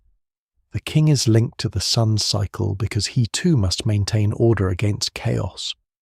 What changes in Amenhotep III's reign is not the sudden invention of solar kingship, but its extraordinary intensity. The king increasingly presents himself in radiant terms, and the Aten, the visible disk of the sun, becomes more prominent in royal language and landscape. This matters because later history makes the Aten famous for disruption. Amenhotep III's son, Akhenaten, will elevate the Aten in a way that challenges and transforms Egyptian religious life. But reading backward too aggressively can distort the father's reign. Amenhotep III is not simply Akhenaten before Akhenaten. He does not abolish Amun. He does not close the old temples. He does not replace the divine plurality of Egypt with a single exclusive cult. His world remains richly traditional. Amun, Re, Ptah, Hathor, Sekhmet, Sobek, and many other gods still belong to the living sacred order. Scholars still debate how directly Amenhotep III's solar emphasis prepared the way for Akhenaten's later revolution. But the evidence suggests continuity before rupture, experimentation before crisis. The phrase connected with Amenhotep's palace city, often rendered as something like the dazzling Aten, gives a glimpse of this atmosphere. The Aten here is not yet the sole god of a radical new doctrine. It is part of a language of radiance, kingship, and visible divine power. Amun is hidden, the Aten is seen. Amun's mystery lies behind sanctuary walls. The sun disk crosses the sky before every eye. For a king obsessed with presence, visibility, and overwhelming display. The solar image has obvious power. It makes kingship luminous. It turns royal authority into something that seems to pour over the land each morning. It allows the king to stand not only as son of hidden gods, but as a living figure of brightness. Amenhotep's own deification becomes one of the most fascinating features of his reign. Pharaohs are divine by office, but Amenhotep III appears to push this idea with unusual force, especially in his later years and Jubilee context. He's represented not merely as a king favoured by gods, but in forms that bring him closer to a god among gods. At Soleb in Nubia, his cultic presence takes on special significance, and some evidence suggests that he could be venerated as a divine manifestation during his lifetime. This does not mean ordinary Egyptians thought of him in a simple modern sense as a man pretending to be a god. Egyptian kingship does not divide human and divine so cleanly. The pharaoh is mortal, but the office is sacred. The body ages, but the role is cosmic. The man dies, but the kingly form may be renewed through ritual. Amenhotep's achievement is to make this paradox unusually visible. There is a deeper tension here, and it is not necessarily open conflict. It is the tension between hidden and visible power, between temple institutions and royal solar charisma, between ancient plurality and intensifying focus. Amun's priesthood and estates represent one kind of sacred authority, rooted in tradition, sanctuary, wealth, and ritual expertise. The king's solar self-presentation represents another, centered more directly on the royal body, the visible disk. And the idea of radiant immediacy. These are not enemies under Amenhotep III, at least not in any simple way. They coexist, they interlock. The king builds for Amun while also shining as a solar ruler. But the balance is delicate, and later events will make every earlier solar gesture look charged with consequence. The goddess Sekhmet also appears with unusual force in Amenhotep's monumental and religious landscape. Hundreds of statues of Sekhmet, the lioness goddess associated with destructive heat, plague, healing, and protection, have been connected with his reign. Their exact original arrangement and ritual purpose remain debated, but their sheer number suggests more than casual devotion. Some scholars have linked them to concerns about illness, royal health, calendrical rituals, or the need to pacify dangerous divine power. The evidence remains incomplete, yet the image is compelling: a king of sunlight surrounded by lioness goddesses of heat and healing, seeking protection in a world where divine radiance can nourish and destroy. Amenhotep's golden age is not free of anxiety. Its rituals are brilliant partly because danger is real. This is one of the great misunderstandings about prosperous ancient reigns. Wealth does not eliminate fear, it gives fear more elaborate forms. The richer the temple, the greater the offerings. The more powerful the king, the more urgent the rituals of renewal.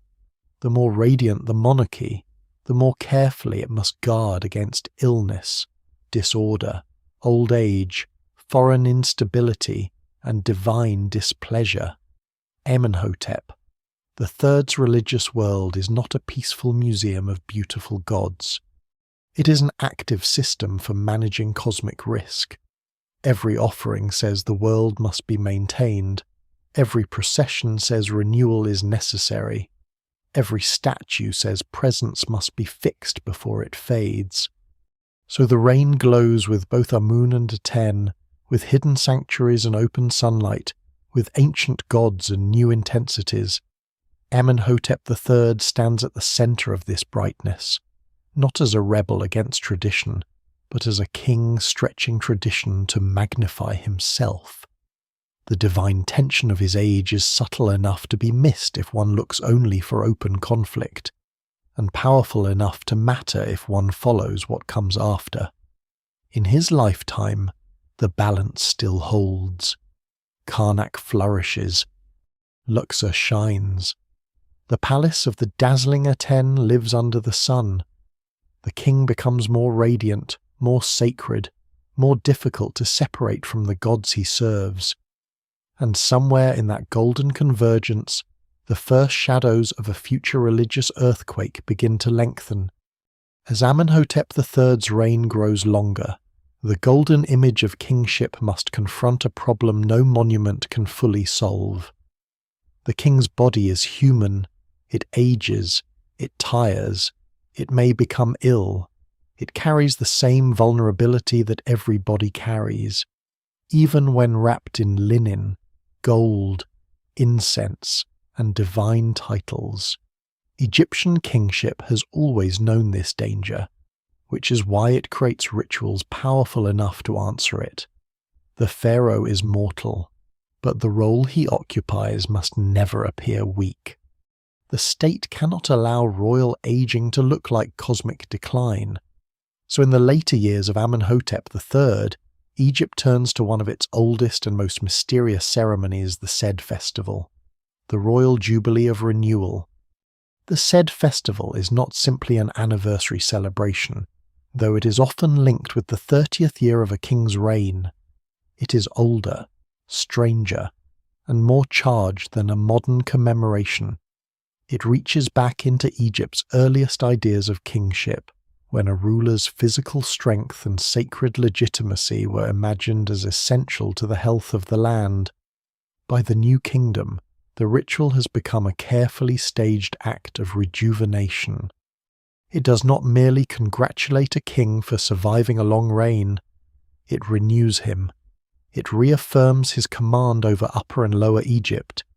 It presents his body as restored, his rule as divinely approved, and his power as fresh enough to continue. For Amenhotep III, whose entire reign is built around brilliance, permanence, and sacred presence, the Sed Festival becomes the perfect stage.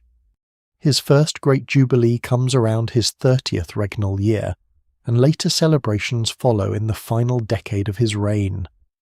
The exact details of each festival remain debated, because the surviving evidence is scattered across inscriptions, monuments, palace remains, objects, and later interpretation.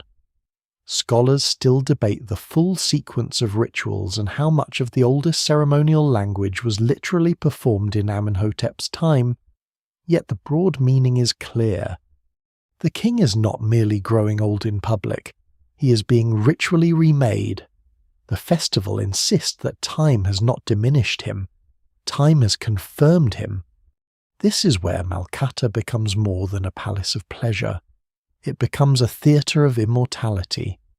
The royal city on the west bank of Thebes appears especially tied to Amenhotep's Jubilee world, with its ceremonial spaces, palace halls, administrative zones, lake, and painted environments built for a court at the height of imperial wealth.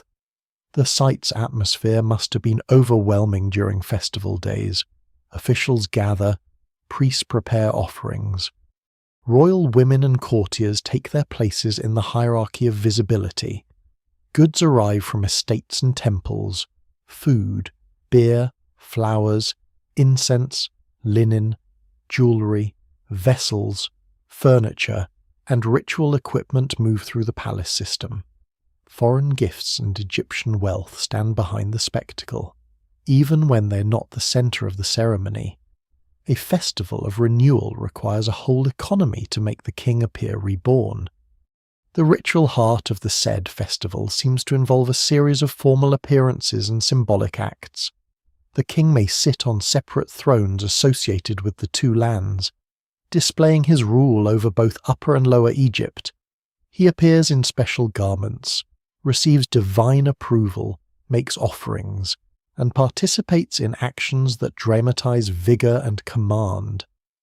One of the most famous elements, known from earlier and later representations, is the ritual run, in which the king symbolically demonstrates his ability to possess and govern the land. Modern viewers may be tempted to imagine it as a simple athletic test, but that would be too narrow. The run is sacred performance. It says that the king still moves with power through the ordered world. It says the land remains under his feet.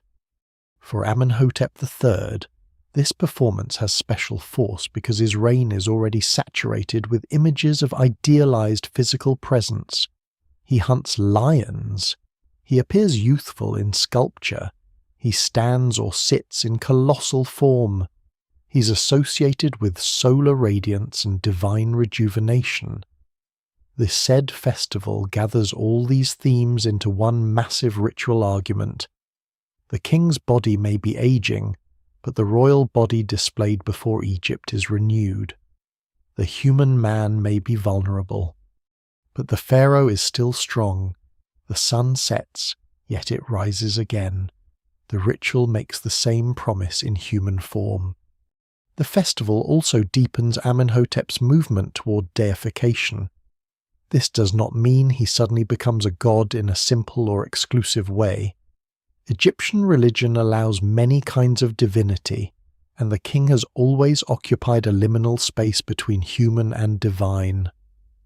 But Amenhotep III's later reign seems unusually eager to present the king as a living sacred presence. His jubilees are not modest renewals. They are grand declarations that he has crossed into an elevated state. Images and inscriptions connect him more intensely with gods, solar power, and eternal kingship. At times, the boundary between worshipping the gods through the king and venerating the king himself becomes difficult to draw cleanly. The evidence remains incomplete, but what survives suggests a ruler pushing royal theology toward a dazzling extreme. The visual language of the festival matters as much as the ritual actions.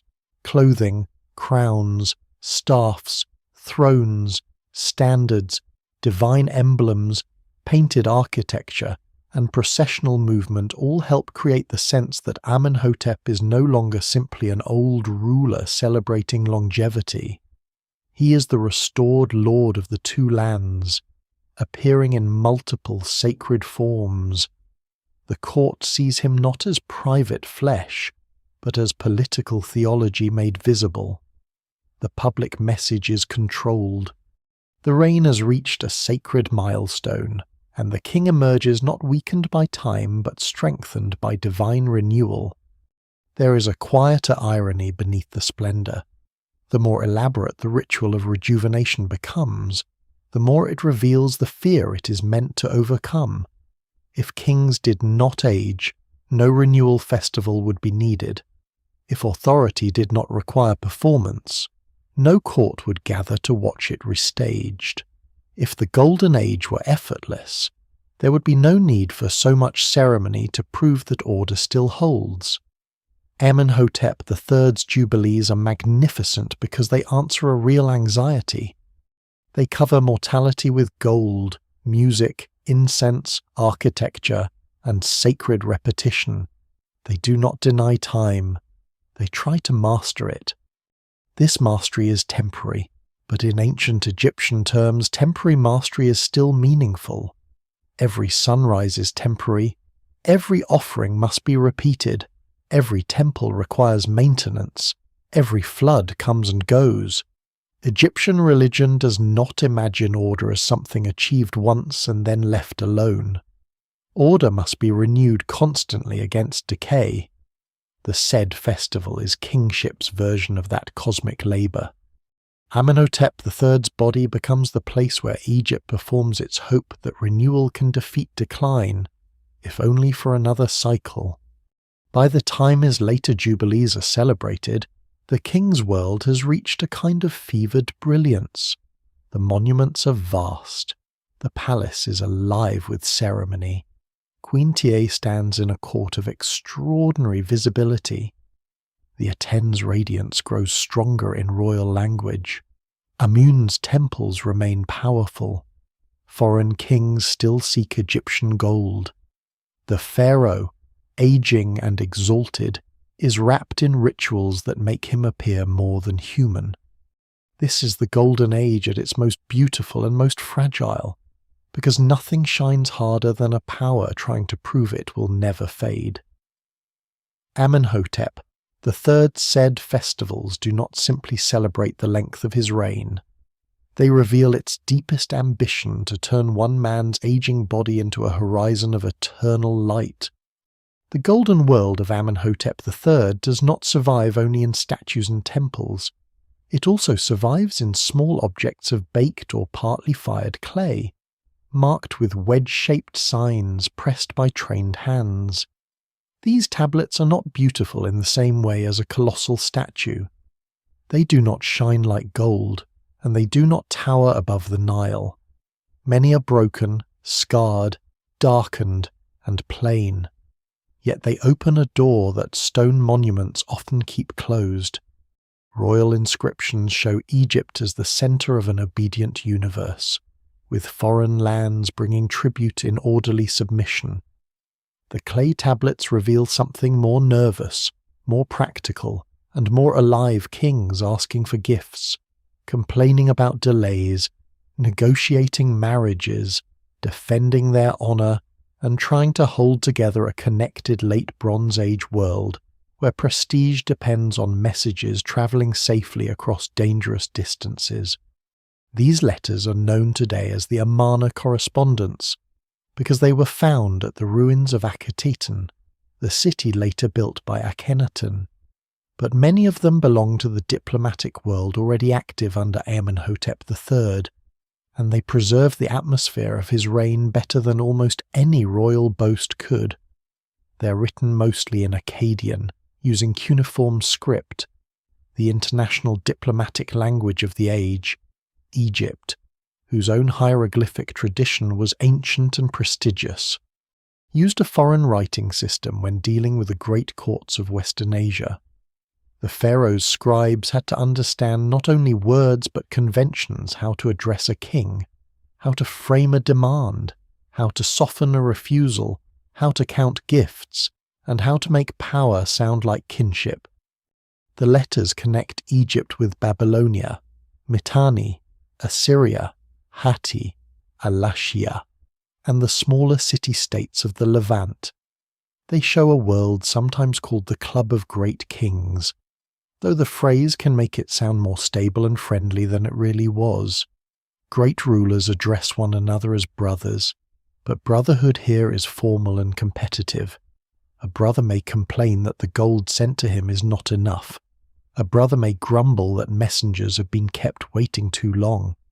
A brother may request an Egyptian princess and receive refusal. A brother may insist that his gifts were generous and that Egypt's response was inadequate. No single explanation fully accounts for the emotional tone of these letters, because they are both formulaic and deeply political. They follow conventions, but beneath them one can hear irritation, pride, calculation, and anxiety. Amenhotep III appears in this correspondence as a king whose wealth gives him immense leverage. Other rulers want Egyptian gold, and they are not shy about saying so. The old boast that gold is as plentiful as dust in Egypt reflects the diplomatic imagination of the time. It does not mean gold required no effort, but it shows how Egypt's resources were perceived abroad. Gold becomes almost a language of its own. It can congratulate, pacify, impress, bind, or insult depending on quantity and timing. A shipment that seems magnificent from one angle may look insufficient from another. In this world, generosity is measured against expectation, and expectation grows whenever a ruler believes Egypt can give more. Marriage diplomacy threads through the letters with equal force. Amenhotep III's court receives foreign princesses, most famously from Mitanni, as part of a larger strategy of alliance. These women arrive not as isolated individuals but as embodiments of political relationships, accompanied by attendants, dowries, and the prestige of their father's house.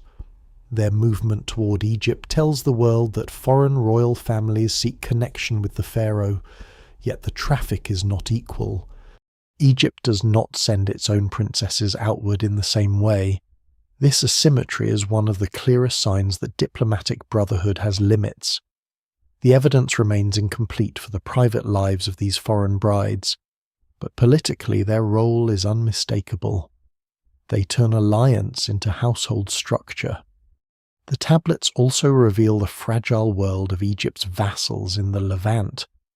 These local rulers do not write with the same confidence as the great kings. Their letters often sound urgent, defensive, and dependent. They accuse rivals, warn of enemies, ask for archers, and plead for recognition. Some claim loyalty while maneuvering against neighbors. Others exaggerate danger to draw Egyptian attention. Their world is full of small conflicts that royal monuments rarely show. To the pharaoh's official art, foreign lands may appear subdued and orderly. To the letters, Canaan and Syria are a field of local ambition, fear, and shifting pressure. What survives in the record suggests that Egyptian power is real, but not omnipresent. Its authority depends on communication, local cooperation, and credible intervention. There is a surprising material detail hidden inside these documents. They are not merely texts, they are manufactured objects.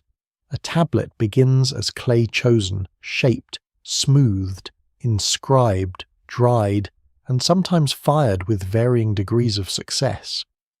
Recent study of their materiality reminds us that cuneiform in Egypt was not just an imported script floating above reality. It required practical skill. A scribe needed the right clay, a shaped stylus, knowledge of tablet form, and training in a tradition born far from the Nile. Some tablets from Egypt appear to reflect a process of learning and adaptation rather than the long, deeply established production habits of Mesopotamian centers.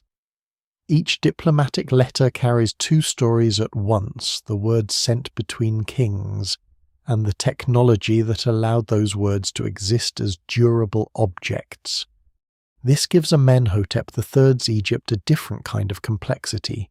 In its own temples, Egypt carves hieroglyphs into stone and paints sacred scenes according to ancient conventions. In its foreign office, it participates in a cuneiform world rooted in Mesopotamia. The same empire can be proudly Egyptian and deeply international, borrowing practical tools while keeping its own sense of superiority. The letters are especially valuable because they make the Golden Age feel populated. They bring in messengers who wait at court, scribes who press signs into clay, interpreters who bridge languages, envoys who carry gifts, local rulers who fear being ignored, and kings who worry about status as much as territory. They remind us that the Late Bronze Age is not a set of isolated civilizations, each sealed behind its own monuments. It is a nervous network: tin, copper, horses, timber, glass, ivory, stone, textiles, brides, specialists, and words move through it. So do rumors, insults, diseases, delays, and misunderstandings. Amenhotep III's world shines because it is connected, and connection always brings vulnerability. This vulnerability is still mostly hidden during his reign. The great powers continue to communicate. Egypt's gold still draws requests. The pharaoh's name still carries weight. But the tablets allow a faint sound of strain to enter the golden story. They show that prestige must be maintained letter by letter, gift by gift, marriage by marriage, and response by response. They show that empire is not only what is carved in temples, but what is negotiated in clay. The man seated as a sun king at Thebes is also a figure in the calculations of Babylonian, Mitannian, Hittite, Cypriot, and Levantine courts. His glory is local and international at once. So the Amarna letters do something the Colossi cannot do.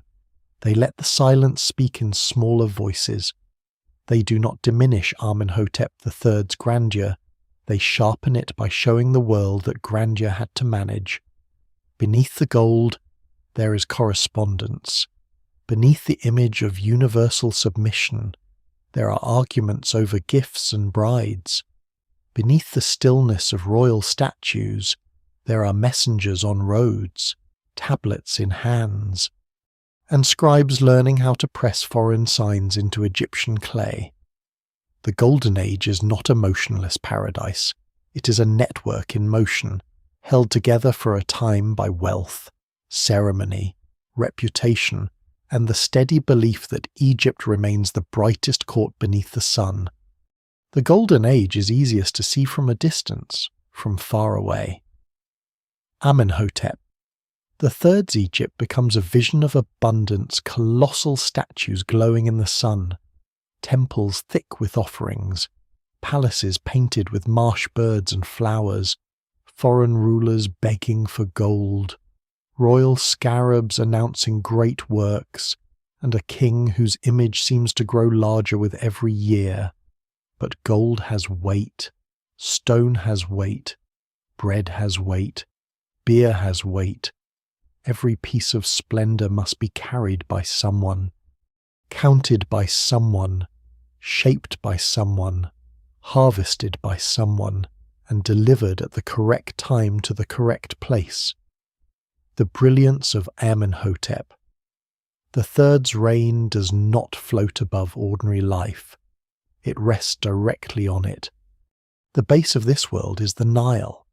Before the quarry, before the sculptor, before the envoy, before the palace feast, there is the floodplain. Each year the river's cycle determines how much grain can be grown, how much tax can be gathered, how much food can support workers, priests, soldiers, officials, and royal dependents. Egypt's wealth is often imagined as gold, but grain is the quieter treasure that keeps the system alive. Fields are measured, canals maintained, harvests collected, storehouses filled, rations assigned, and accounts recorded by scribes whose work is less dramatic than temple relief but just as essential.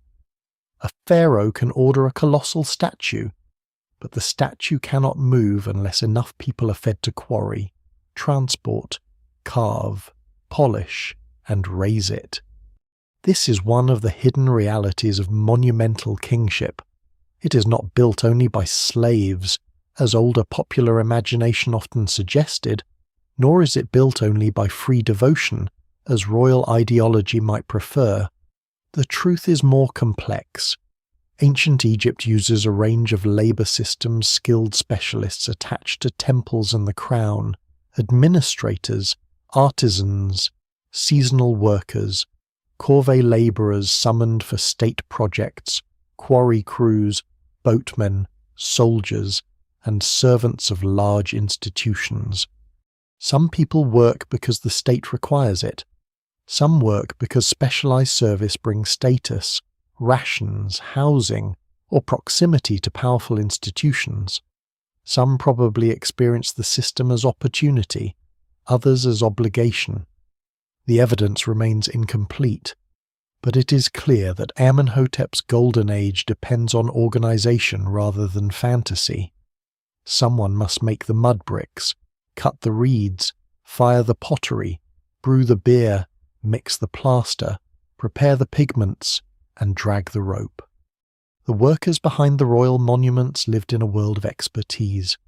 Moving stone in ancient Egypt was not brute strength alone. It required knowledge of materials, slopes, levers, sledges, lubrication, river transport, timing, and human coordination. At quarries, teams separated stone from bedrock with tools, wedges, water, and patient force. At workshops, sculptors followed grids and proportions, but also made artistic decisions within royal convention. A colossal body had to be both the king and more than the king, human enough to be recognized, divine enough to overwhelm. The hands that carved Amenhotep's eyelids and lips belong to artists whose names are usually lost, though their skill remains visible across millennia. Royal art makes the king eternal, the artist disappears into the surface. Mudbrick workers vanish even more easily. Their material was everywhere in Egypt, but it does not preserve with the stubborn dignity of granite. Palaces, houses, administrative buildings, storerooms, kitchens, barracks, workshops, and settlement walls often depended on mudbrick. This means much of the living world of Amenhotep III has collapsed back toward the earth from which it was made. The temples of stone can fool the imagination into thinking Egypt was a civilization of permanent architecture alone. In daily life, Egypt was also reed mats, plastered walls, timber beams, clay ovens, low roofs, courtyards, granaries, pots, baskets, and dust. The Golden Court was surrounded by things meant to be used, repaired, replaced, and eventually forgotten. Food production shaped everything. Workers on royal and temple projects needed bread and beer in predictable quantities. These were not luxuries, they were the foundation of labour. Beer was a normal part of diet, nourishing, safer than untreated water in many contexts, and central to ration systems. Bread came in many forms, from everyday loaves to more refined offerings and festival foods, meat, fish, vegetables, fruit, onions, garlic, legumes, dates, and oils moved through different levels of society with enormous inequality. The palace could stage banquets of abundance, but most Egyptians lived closer to the rhythms of fields, local markets, village storage, and family labour. The same Nile that feeds a king's festival also feeds the farm household that has little reason to appear in a royal inscription. Temple wealth is another hidden engine.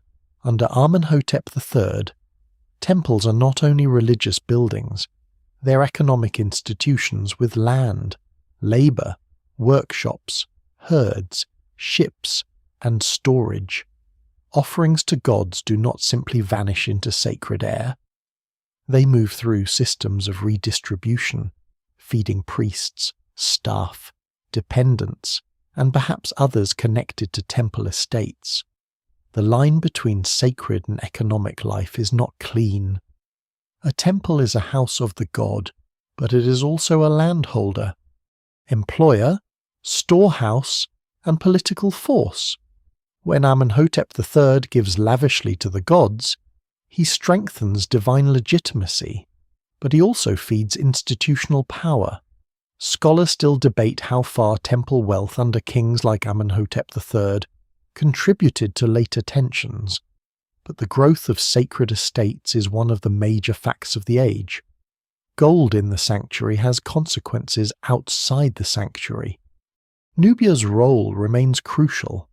The south is celebrated in royal language as a subdued source of wealth, but beneath that triumphant story are landscapes of mines, fortresses, river routes, and local communities whose experience of Egyptian power was not always the same as the version carved on temple walls.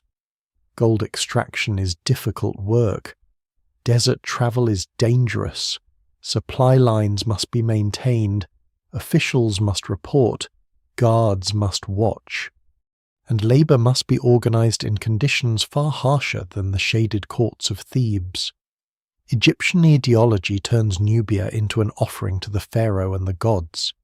History must also remember it as a real place, inhabited by real people, drawn into imperial systems that brought both exchange and domination. The same is true of foreign luxury. Lapis lazuli may come from roots reaching far eastward. Cedar travels from Lebanon. Copper and tin circulate through networks beyond Egypt's direct control. Horses, chariots, glass, ivory, incense, and fine textiles link the palace to distant landscapes. Every exotic object at court carries a hidden map. It is easy to admire a blue inlay or a carved vessel without imagining the chain of miners, traders, sailors, translators, guards, and officials that made it possible. Amenhotep's Egypt looks self-sufficient because it is confident. In reality, it is deeply connected, and connection means dependence as well as power. Health is another cost hidden beneath the shine. Ancient Egyptian life could be rich in beauty and skill, but it was not gentle on the body. Work wore down joints. Sand in food could damage teeth. Parasites, infections, injuries, eye disease, and digestive illnesses were common risks in the Nile environment. Elite medicine had knowledge, remedies, and ritual healing, but no one lived outside biological vulnerability. Even the royal court could not fully escape illness. The many Sekhmet statues associated with Amenhotep III's reign may reflect, among other things, concern with dangerous divine forces, healing, and protection, though scholars still debate their exact purpose. What matters here is the atmosphere. They suggest a golden age still aware that heat, disease, and disorder could break through splendor. This does not make Amenhotep III's reign less impressive, it makes it more real. The Golden Age was not a painted surface hiding emptiness. It was a powerful, productive, intensely organized society capable of concentrating resources on an extraordinary scale.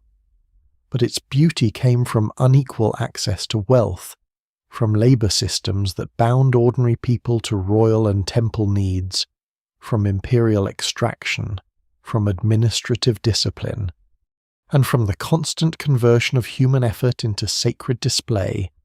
The pharaoh sits in serenity because countless others move.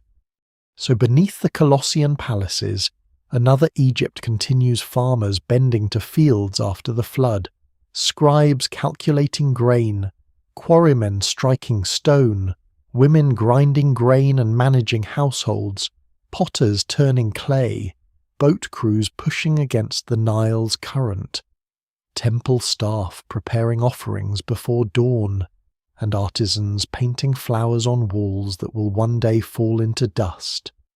Amenhotep III's glory is not separate from them. It is made from their world. The Golden Age shines brightest when seen from the throne, but its true weight is carried in the hands of people whose names the monuments almost never speak. As Amenhotep III moves into the later years of his reign, the image of endless sunlight begins to acquire shadows. They are not the shadows of sudden collapse. Egypt is still wealthy, still monumental, still connected to the courts of the late Bronze Age. The temples continue to receive offerings. The palace world still stages renewal. Foreign rulers still measure themselves against Egypt's gold. But around the aging king, the evidence begins to feel more unusual, more charged with anxiety, and more difficult to interpret. Amenhotep III does not simply grow old in silence. His old age becomes part of royal theology, part of artistic experiment, and perhaps part of a struggle to hold together the idea that a pharaoh can pass beyond ordinary human weakness. The most obvious problem is the body. Royal art is not medical evidence, and statues do not reveal health in any straightforward way. Egyptian artists idealize, transform, and theologize the king's form according to rules that are not the rules of portraiture. Still, Amenhotep III's later images have long drawn attention because some seem heavier, softer, and more inward-looking than the martial bodies of earlier warrior kings. His face can appear broad, full, serene, almost swollen in its calm. His eyes are often long and heavy-lidded. His mouth is full, sometimes carrying an expression that feels less like command than remote divine stillness. Scholars still debate whether these features reflect age, illness, artistic fashion, religious meaning, or a deliberate attempt to make the king appear as a rejuvenated solar being rather than a physically exact individual. The safest answer is that no single explanation fully accounts for them. The mummy traditionally identified as Amenhotep III adds another layer of uncertainty. Ancient royal bodies have often been moved, rewrapped, damaged, misidentified, and treated by later priests trying to protect them from tomb robbery. Amenhotep's own burial was disturbed, and his body did not remain forever in the place prepared for it. When modern scholars examine the surviving remains and earlier records of examination, they find signs that have encouraged discussion of dental disease, possible pain, and the difficulties of aging within the royal body. Yet the evidence must be handled carefully. Ancient mummies are fragile archives. Damage may come from life, death, embalming, robbery, priestly reburial, or modern handling. What survives in the record suggests that the king may have faced serious physical decline, but the exact nature and severity of his illnesses remain debated. This uncertainty makes the religious atmosphere of his later reign even more fascinating. If Amenhotep III is physically weakening, the court responds not by reducing his image but by magnifying it. His said festivals renew him. His statues multiply him. His divine associations intensify. The king does not fade into a private old age. He is pushed higher into sacred visibility. This is one of the most striking features of the reign the more human vulnerability becomes unavoidable. The more the official image insists on transformation, aging becomes not a failure but a ritual opportunity. The body that time threatens is answered by ceremony, stone, and theology. The hundreds of Sekhmet statues associated with his reign belong powerfully to this atmosphere, even if their exact meaning remains unresolved. Sekhmet is a dangerous goddess, lioness-headed, fiery, destructive, and healing. She can bring plague, but she can also protect against it. She is the heat of divine wrath, and the force that must be pacified so that order may continue. Large numbers of Sekhmet figures may have formed part of ritual cycles meant to appease her across the days of the year, or they may have been connected to healing concerns, royal protection, temple programs, or a combination of these purposes. The evidence remains incomplete, but the sheer scale of the statuary feels significant. In a reign famous for brightness, the goddess of dangerous heat stands everywhere like a warning that the sun can burn as well as bless. If the king suffers from illness, these statues do not prove it, but they fit a world deeply concerned with divine protection. Ancient Egyptians do not separate medicine, ritual, and cosmic order in the way modern categories often do. A pain in the body can be treated with remedies, but it can also belong to a wider field of divine danger. A king's health is never merely personal. If the pharaoh embodies order, then his weakness can become politically and religiously unsettling. Protecting the royal body means protecting the visible center of the world. Amenhotep's late reign seems to respond to that pressure with a flood of sacred imagery. There are also strange clues in the way Amenhotep III appears to approach his own divinity. Earlier pharaohs were divine by office, but Amenhotep's later self-presentation has an unusual intensity. At Soleb and elsewhere, his own deified form receives attention that suggests the king is becoming an object of cult in his lifetime. This is a subtle and difficult idea. He's not simply abandoning traditional gods and declaring himself alone. Instead, he is drawing the sacred power of kingship more tightly around his own person. He becomes the recipient and mediator of divine force, a living horizon where human kingship and godlike presence meet. The effect is dazzling, but also revealing. A king who must be renewed again and again may seek permanence by becoming more than a king. The royal family remains close to this late transformation. Queen Tiye continues to matter, and her presence gives the aging reign a sense of continuity and authority. Foreign rulers know her importance. The palace world knows her rank. She stands beside a king whose body may be changing, whose image is becoming more sacred, and whose court is preparing for succession, whether openly or quietly. Succession is always the hidden question in an aging reign. The public world speaks of eternity. The political world must prepare for death. Amenhotep III has sons, daughters, wives, in-laws, priests, officials, and foreign alliances, all bound into the problem of what happens when the Sun King finally disappears.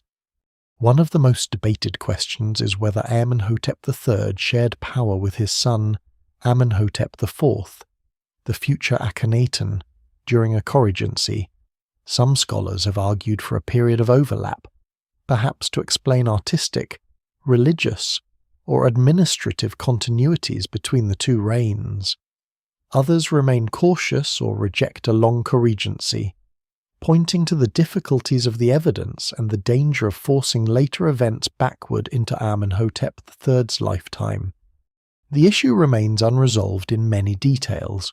What matters for the story is not certainty where certainty does not exist, but the atmosphere of transition, whether father and son ruled together for a time or not.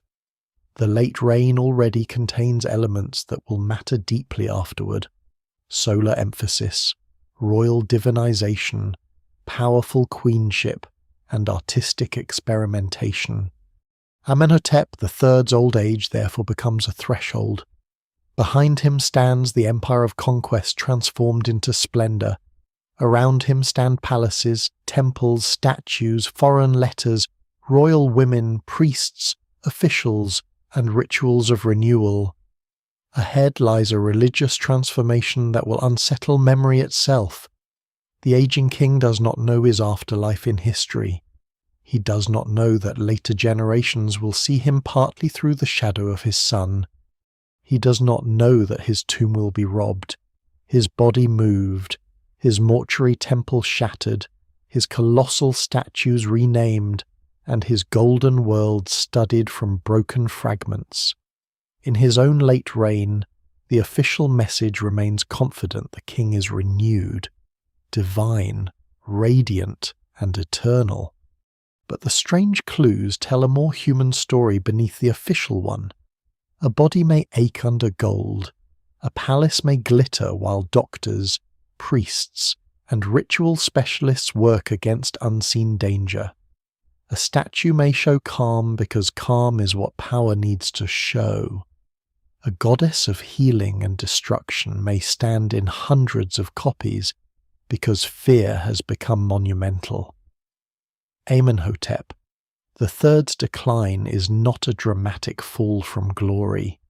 It is something more haunting, a slow movement from living king to sacred image, from ruler of Egypt to memory fixed in stone. From the man beneath the crown to the golden horizon, his court tries so hard to make eternal. The death of Amenhotep III does not end his world at once. Great reigns rarely disappear like a lamp being blown out. They leave habits, officials, estates, artists, unfinished ideas, religious language, family expectations, and monuments still wet with political meaning. When his son comes to the throne as Amenhotep IV, later remembered as Akhenaten, he does not step into an empty stage. He inherits one of the richest courts in Egyptian history, a country saturated with temple wealth, solar imagery, royal divinization, powerful queenship, diplomatic networks, and an artistic culture already willing to experiment with the image of the king. The son who will change Egypt begins inside the father's golden machine. This is why the transition must be handled carefully. It is tempting to draw a sharp line Amenhotep III as the last great traditional pharaoh, Akhenaten as the revolutionary who breaks everything. There is truth in the contrast, but too much sharpness can become misleading. Amenhotep III's reign already contains strong solar devotion, an intensified royal cult, unusual visibility for Queen Tiye, and imagery that stretches the traditional body of kingship toward more symbolic and divine forms. The Aten is already present in royal language before Akhenaten makes it the center of a new order. The palace name connected to the dazzling Aten already shows that sunlight, visibility, and royal radiance are alive in the court before the later upheaval. What changes under Akhenaten is not the existence of solar religion, but its concentration, exclusivity, and political force. Amenhotep IV begins with a name that honors Amun, the great god of Thebes. That alone is a reminder that he does not enter history already separated from tradition. Early in his reign, he still belongs formally to the Theban religious world shaped by his father and grandfathers. He appears within inherited institutions, uses older forms, and participates in the legitimacy of the 18th dynasty. But very soon, the balance shifts. The Aten, the visible disk of the sun, rises from one important divine form among many into the dominating focus of royal devotion. The king changes his name from Amenhotep, meaning Amun is satisfied, to Akhenaten, often understood as one effective for the Aten. A name change in Egypt is not a small gesture. It is a public reorientation of identity, theology, and political allegiance. The deeper transformation is not merely devotional, it reorganizes sacred power. Under Amenhotep III, the king can honor Amun, present himself in solar terms, build for many gods, and magnify his own divine status without collapsing Egypt's religious plurality. Under Akhenaten, the Aten becomes the center around which royal life and state ideology are increasingly arranged.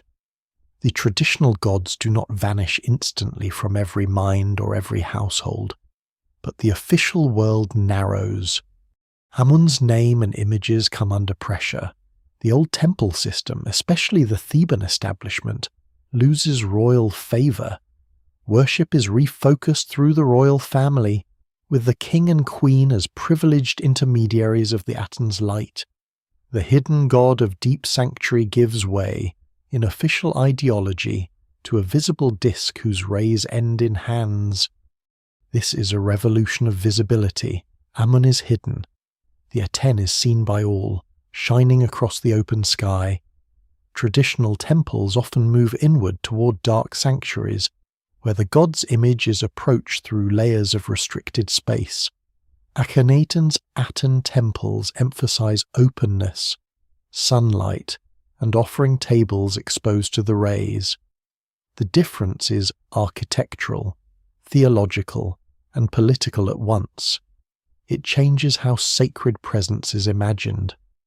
It also changes who stands closest to that presence. The king and his family are not merely worshippers. They become central figures through whom the Aten's life-giving force is represented.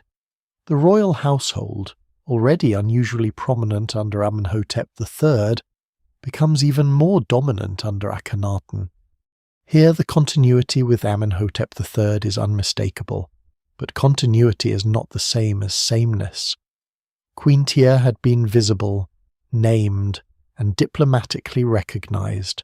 Under Akhenaten, Nefertiti becomes visible in an even more striking and sometimes startling way, appearing in scenes of worship, royal intimacy, and at times forceful kingship-like action.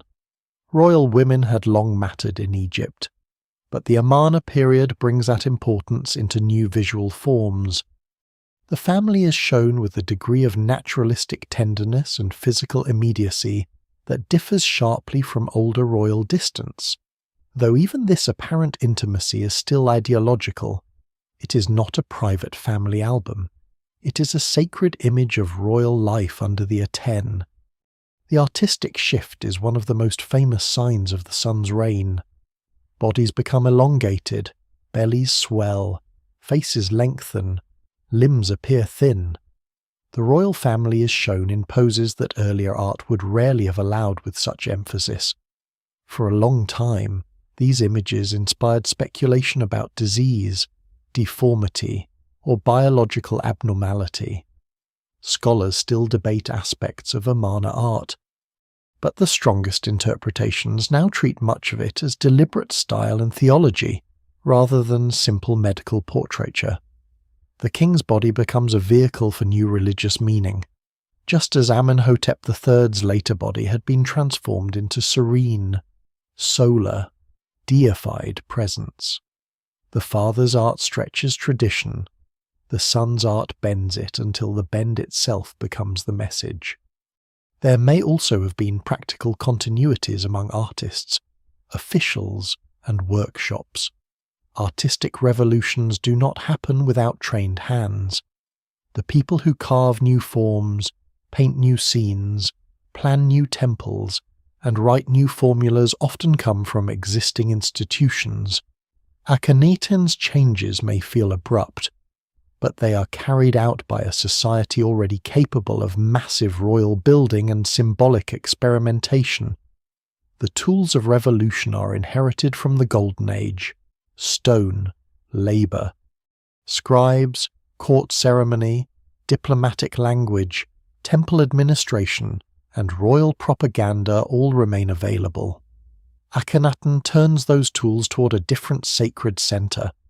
The founding of Akhenaten, modern Amarna, marks the point where the change becomes geography. Instead of remaining fully inside Thebes, with all its ancestral weight and Amun's overwhelming presence, Akhenaten creates a new royal city dedicated to the Aten. Its boundary stelae define a landscape chosen for divine purpose, framed by cliffs and sunlight. This movement is radical because it removes the court from the old sacred and political heart of Amenhotep III's world. Yet even here, the shadow of the father remains. The wealth that makes such a foundation possible comes from the empire Amenhotep III helped preserve. The artistic confidence, solar language, and emphasis on royal spectacle all grow from soil already prepared in the previous reign. Akhenaten is new, but it is built with the resources of the old brilliance. The Amarna letters also show continuity beneath upheaval. Foreign correspondence continues, and kings abroad still expect Egypt to behave like Egypt: wealthy, responsive, powerful, and generous. Yet the later letters suggest strain in the Levant and frustration among vassals who fear enemies and ask for help. It would be too simple to blame all later problems on Akhenaten's religion, because the international system itself was complicated and vulnerable. Still, the inward concentration of the court, the disruption of old institutions, and the reshaping of priorities may have affected how Egypt managed its wider world. The evidence remains incomplete, and no single explanation fully accounts for the political consequences of the Amarna period. But the contrast with Amenhotep III's carefully balanced diplomacy is hard to ignore. The son who changed Egypt therefore stands both inside and against his father's legacy. Amenhotep III had made kingship radiant. Akhenaten makes radiance exclusive. Amenhotep III had elevated solar language while honouring the old gods.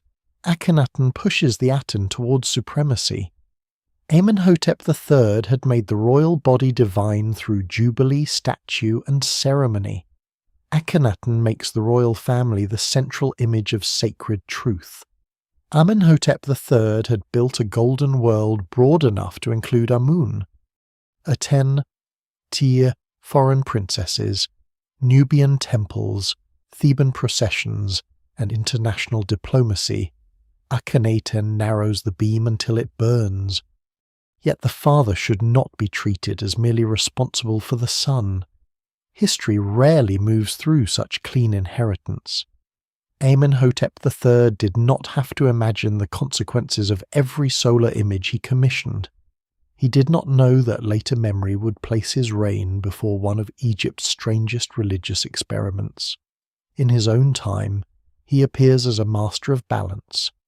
Akhenaten appears as the ruler who takes certain elements of that balance and removes the counterweights. That is the true drama of the transition, not invention from nothing, but intensification past the point where the old order can absorb it. After the brilliance of Amenhotep III and the shock of Akhenaten, Egypt enters one of the strangest afterlives any royal age can have, not immediate disappearance, but contested memory. The golden world does not collapse in a single dramatic night. The Nile still floods, temples still stand, farmers still work the fields, scribes still write, priests still know the old rituals.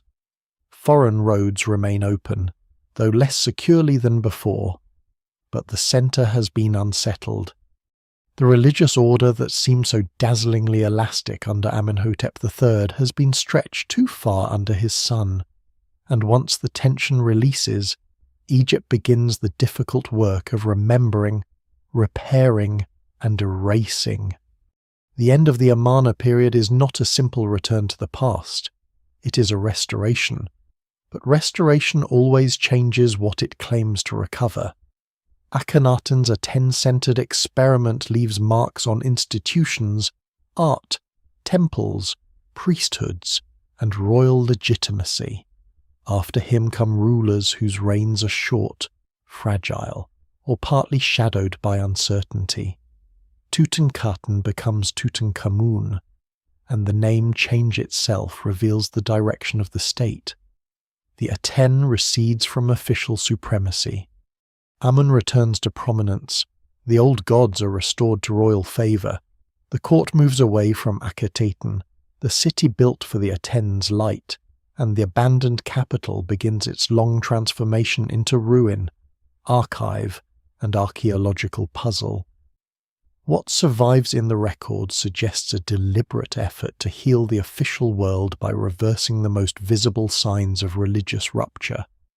But the men who guide that restoration are not simply reviving Amenhotep III's age, they are ruling after trauma. The confidence of the golden reign cannot be summoned by decree. Under Amenhotep III, wealth, diplomacy, temple power, royal family, and solar display had been held in a brilliant balance. Under Akhenaten, that balance had narrowed into a more radical vision. After Akhenaten, the monarchy must convince Egypt that order has returned, while also managing the political consequences of disruption. The evidence remains incomplete, but later restoration inscriptions suggest that temples had suffered neglect, offerings had been interrupted, and the gods' houses required renewed support. Whether this language exaggerates the chaos for political purposes is still debated, because restoration texts often make the previous age look dark in order to make the new ruler look necessary. Even so, the language tells us how later rulers wanted the Amarna period to be remembered as a deviation from order. Tutankhamun, still young when he rules, becomes the visible symbol of that correction. His tomb, discovered nearly intact in modern times, later makes him the most famous pharaoh in the popular imagination, but in his own historical setting he is less a giant than a fragile bridge. His reign helps turn the state back toward Amun and the older religious landscape, yet he does not live long. After him, an elder court figure with deep ties to the previous regime, takes the throne. Then Horemheb, a military man and administrator, eventually claims kingship and presents himself as the restorer of justice after disorder. Under Horemheb, the effort to erase or bypass the Amarna rulers becomes more systematic. Names are omitted, monuments are usurped. The official king list later move as if Akhenaten, Smenkhare, Tutankhamun, and are a wound best closed by silence. This erasure is one of the most revealing acts in Egyptian history. To modern minds, Destroying a name seems like loss of information. To ancient Egyptians, it is also an attack on existence. A name carved in stone helps a person live in memory and ritual. To remove it is to deny continuation. The Amarna kings become dangerous not simply because they ruled, but because they changed the relationship between kingship, gods, temples, and memory. Later rulers do not merely disagree with them. They try to control the past so that the chain of legitimate kingship appears unbroken. The irony is that this very erasure preserves the outline of the crisis. A normal reign does not need to be hidden so carefully. Amenhotep III's memory survives differently. He's not erased like his son. His monuments are too many, his prestige too useful, his reign too magnificent to treat as pollution. Yet his legacy is complicated by proximity. Later Egyptians can celebrate his splendor while distancing themselves from the religious upheaval that follows. In a sense, he becomes the last great sunlit image before a shadowed corridor. This is not entirely fair to him. Because his reign was not simply old tradition untouched by change, it contained powerful solar theology, experiments in royal divinity, and a court culture that helped make later transformations imaginable. But later memory often prefers cleaner stories. Amenhotep III can be remembered as the great king of abundance. Akhenaten can be treated as the dangerous interruption. The restorers can present themselves as the ones who set the world right. Outside Egypt, the larger Late Bronze Age world is also becoming more unstable, though the full collapse lies beyond Amenhotep III's lifetime. The network of great kingdoms that had exchanged letters, brides, gifts, metals, horses, and prestige begins, over the following generations, to face intensifying pressures. Hatti grows powerful in Anatolia and Syria. Assyria rises from the east. Mitanni declines under pressure from rivals. The Levant remains a zone of tension. Trade routes remain valuable but vulnerable. No single explanation fully accounts for the later Bronze Age collapse, and it would be misleading to place its causes entirely in the Amarna period. Climate stress, warfare, internal instability, migration, economic disruption, and changing military patterns all appear in scholarly discussions.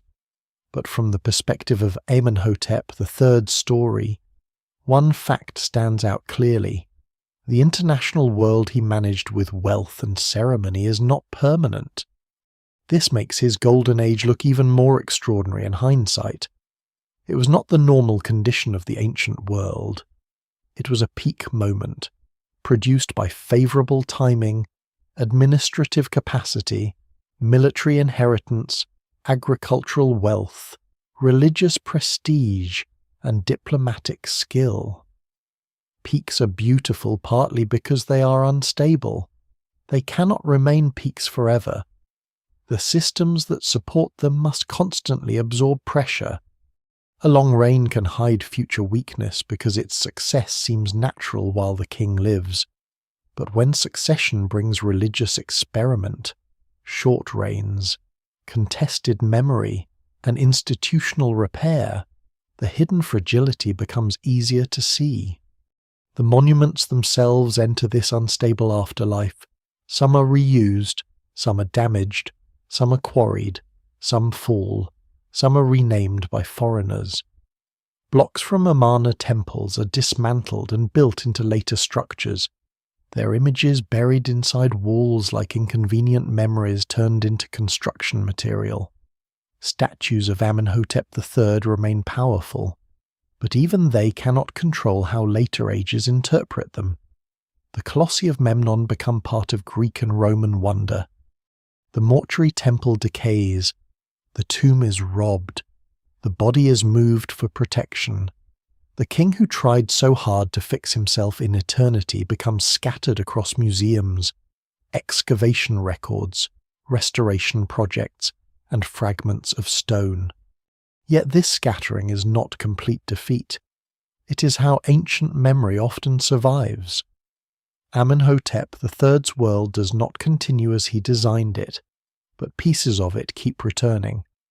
A diplomatic tablet from Amarna reveals one angle, a statue head reveals another, a restored tomb passage reveals another, a queen's name on a scarab, a palace floor, a Sekhmet statue, a Nubian temple, a broken colossus. Each carries part of the Golden Age forward. Later rulers try to edit history, but they cannot erase everything. Time is destructive, but it is also careless in a useful way. It buries what destroyers miss. So the collapse after the splendor is not only political, it is a collapse of certainty.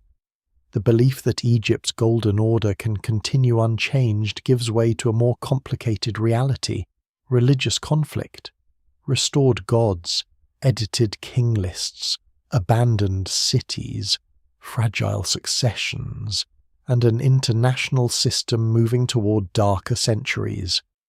Amenhotep III remains behind it all like a setting sun too bright to look at directly.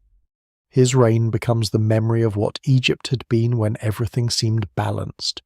When gold crossed borders, temples rose, queens stood beside kings, and the pharaoh's image filled the horizon. But the horizon is not a wall. It is a line the sun passes through, and after the greatest light, Egypt must learn how to live with shadow. The memory of Amenhotep III is not held in one place. It is scattered across Egypt and beyond, in colossal statues on the west bank of Thebes, in the elegant stones of Luxor Temple, in Nubian ruins at Soleb, in palace floors at Malqata, in scarabs small enough to fit in the hand, in cuneiform tablets once carried between courts, in the restored passage of a tomb cut deep into the Valley of the Kings, and in the face of Queen Tiye, whose presence still seems to look out from the heart of the Golden Age. No single monument explains him. No single inscription contains him. He survives as a horizon, a line of light made from fragments. This is part of what makes him difficult to reduce to a simple title. Calling him Egypt's greatest pharaoh is powerful, but greatness in his case does not mean the same thing. It means for every ruler. He is not greatest because he built the largest pyramid, for the Pyramid Age was already ancient to him. He's not greatest because he founded the new kingdom, for that work had been done by earlier Theban kings. He's not greatest because he fought the most famous battle, as Rameses II would later claim for himself at Kadesh. Amenhotep III's greatness is more subtle and in some ways more complete. He inherits a military empire and turns it into a civilization of display. He receives wealth and teaches it how to speak.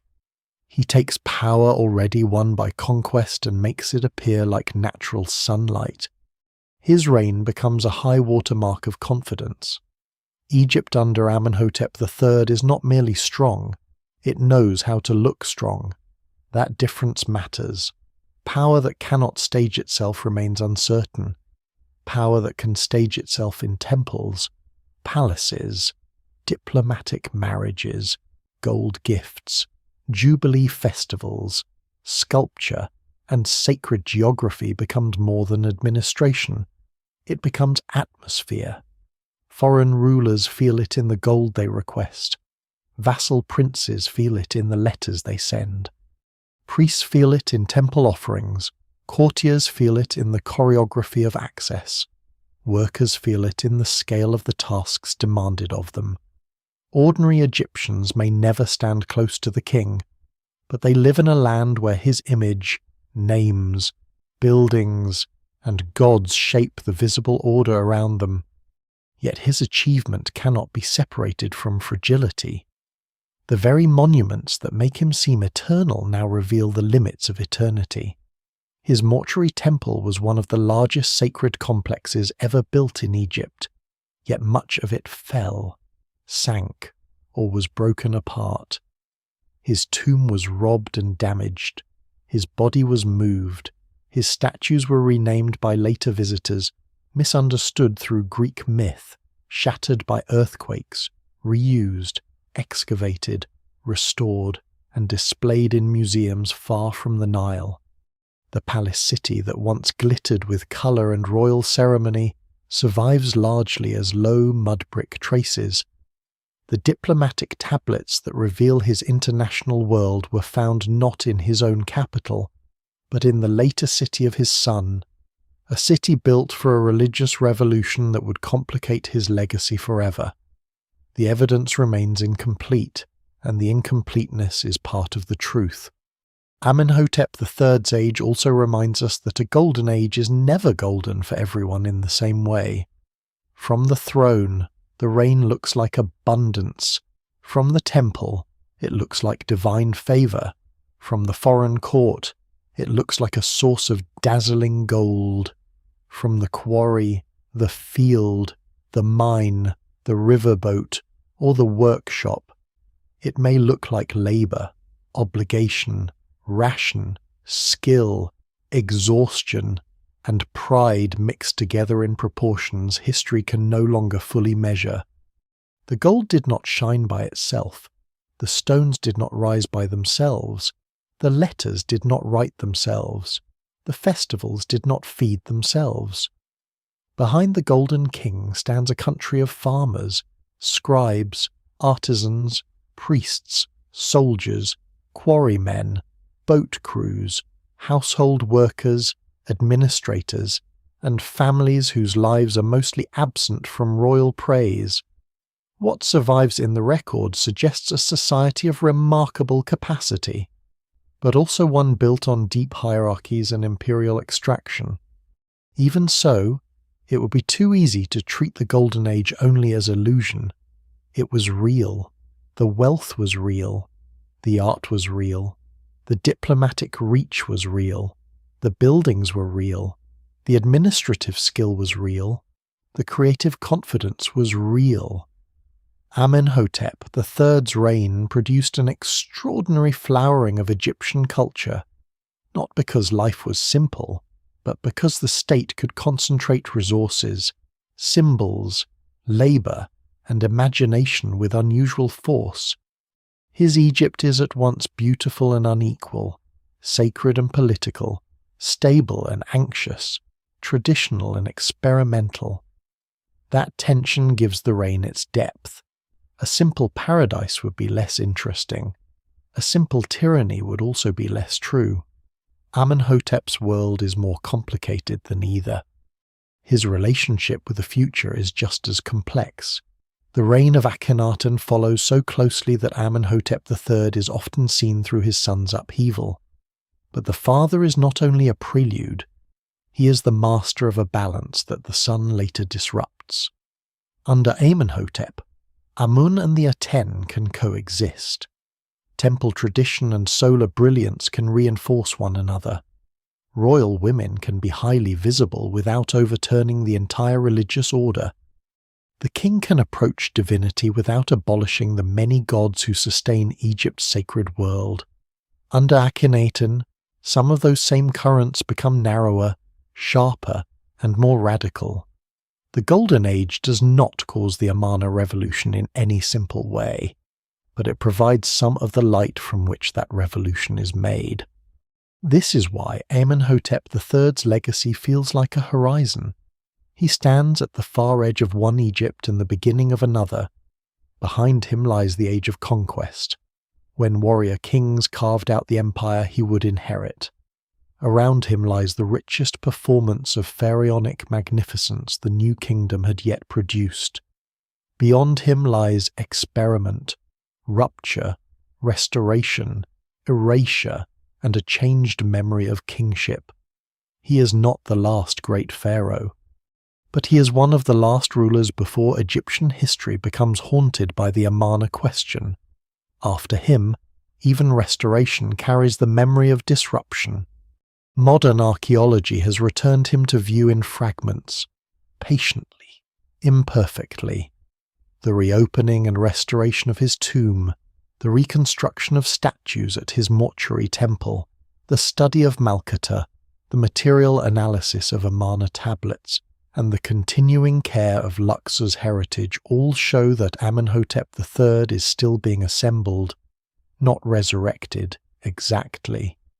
No restoration can return the sound of the palace, the smell of incense at the Jubilee, the first gleam of polished stone under the Theban sun, or the private thoughts of the aging king as rituals declared him eternal. But archaeology can return shape to the silence.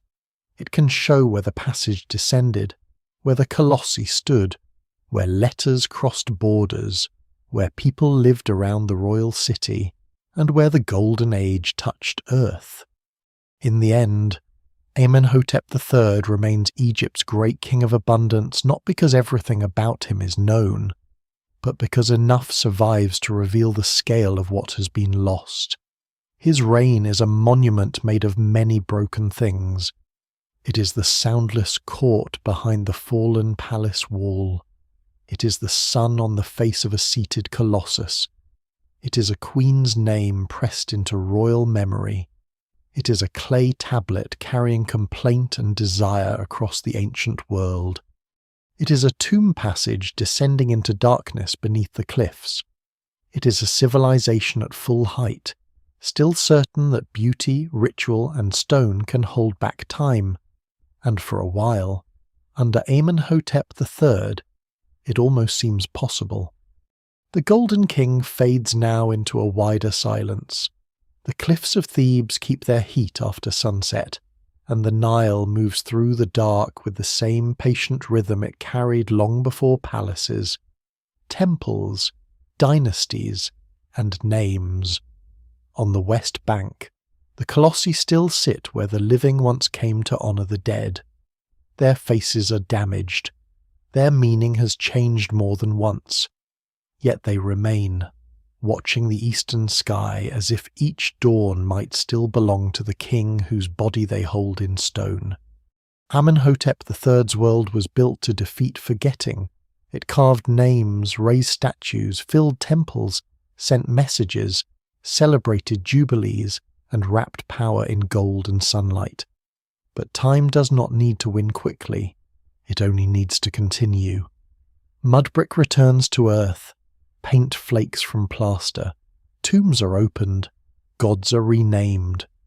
Royal bodies are moved by hands that come centuries too late to know the living voice of the person they protect. Even the greatest age becomes a question. And still, disappearance is not the same as nothingness. A fragment can carry a civilization's breath. A broken tablet can reveal the anxiety of kings. A fallen statue can preserve the ambition of a vanished court. A restored tomb can turn darkness into memory again. The past does not return whole, but it returns in pieces strong enough to trouble the present. It reminds the living that every world, however permanent it feels, is temporary. Every empire believes it stands beneath an eternal sun. Every palace hears its own music as if the sound will never end. Amenhotep III's golden age is gone, but its afterglow remains.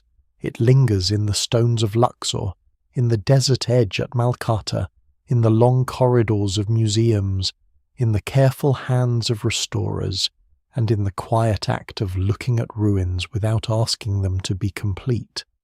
The king who tried to become a horizon has, in one sense, succeeded. He's still there at the edge of sight, half light and half shadow, too distant to touch, too luminous to forget.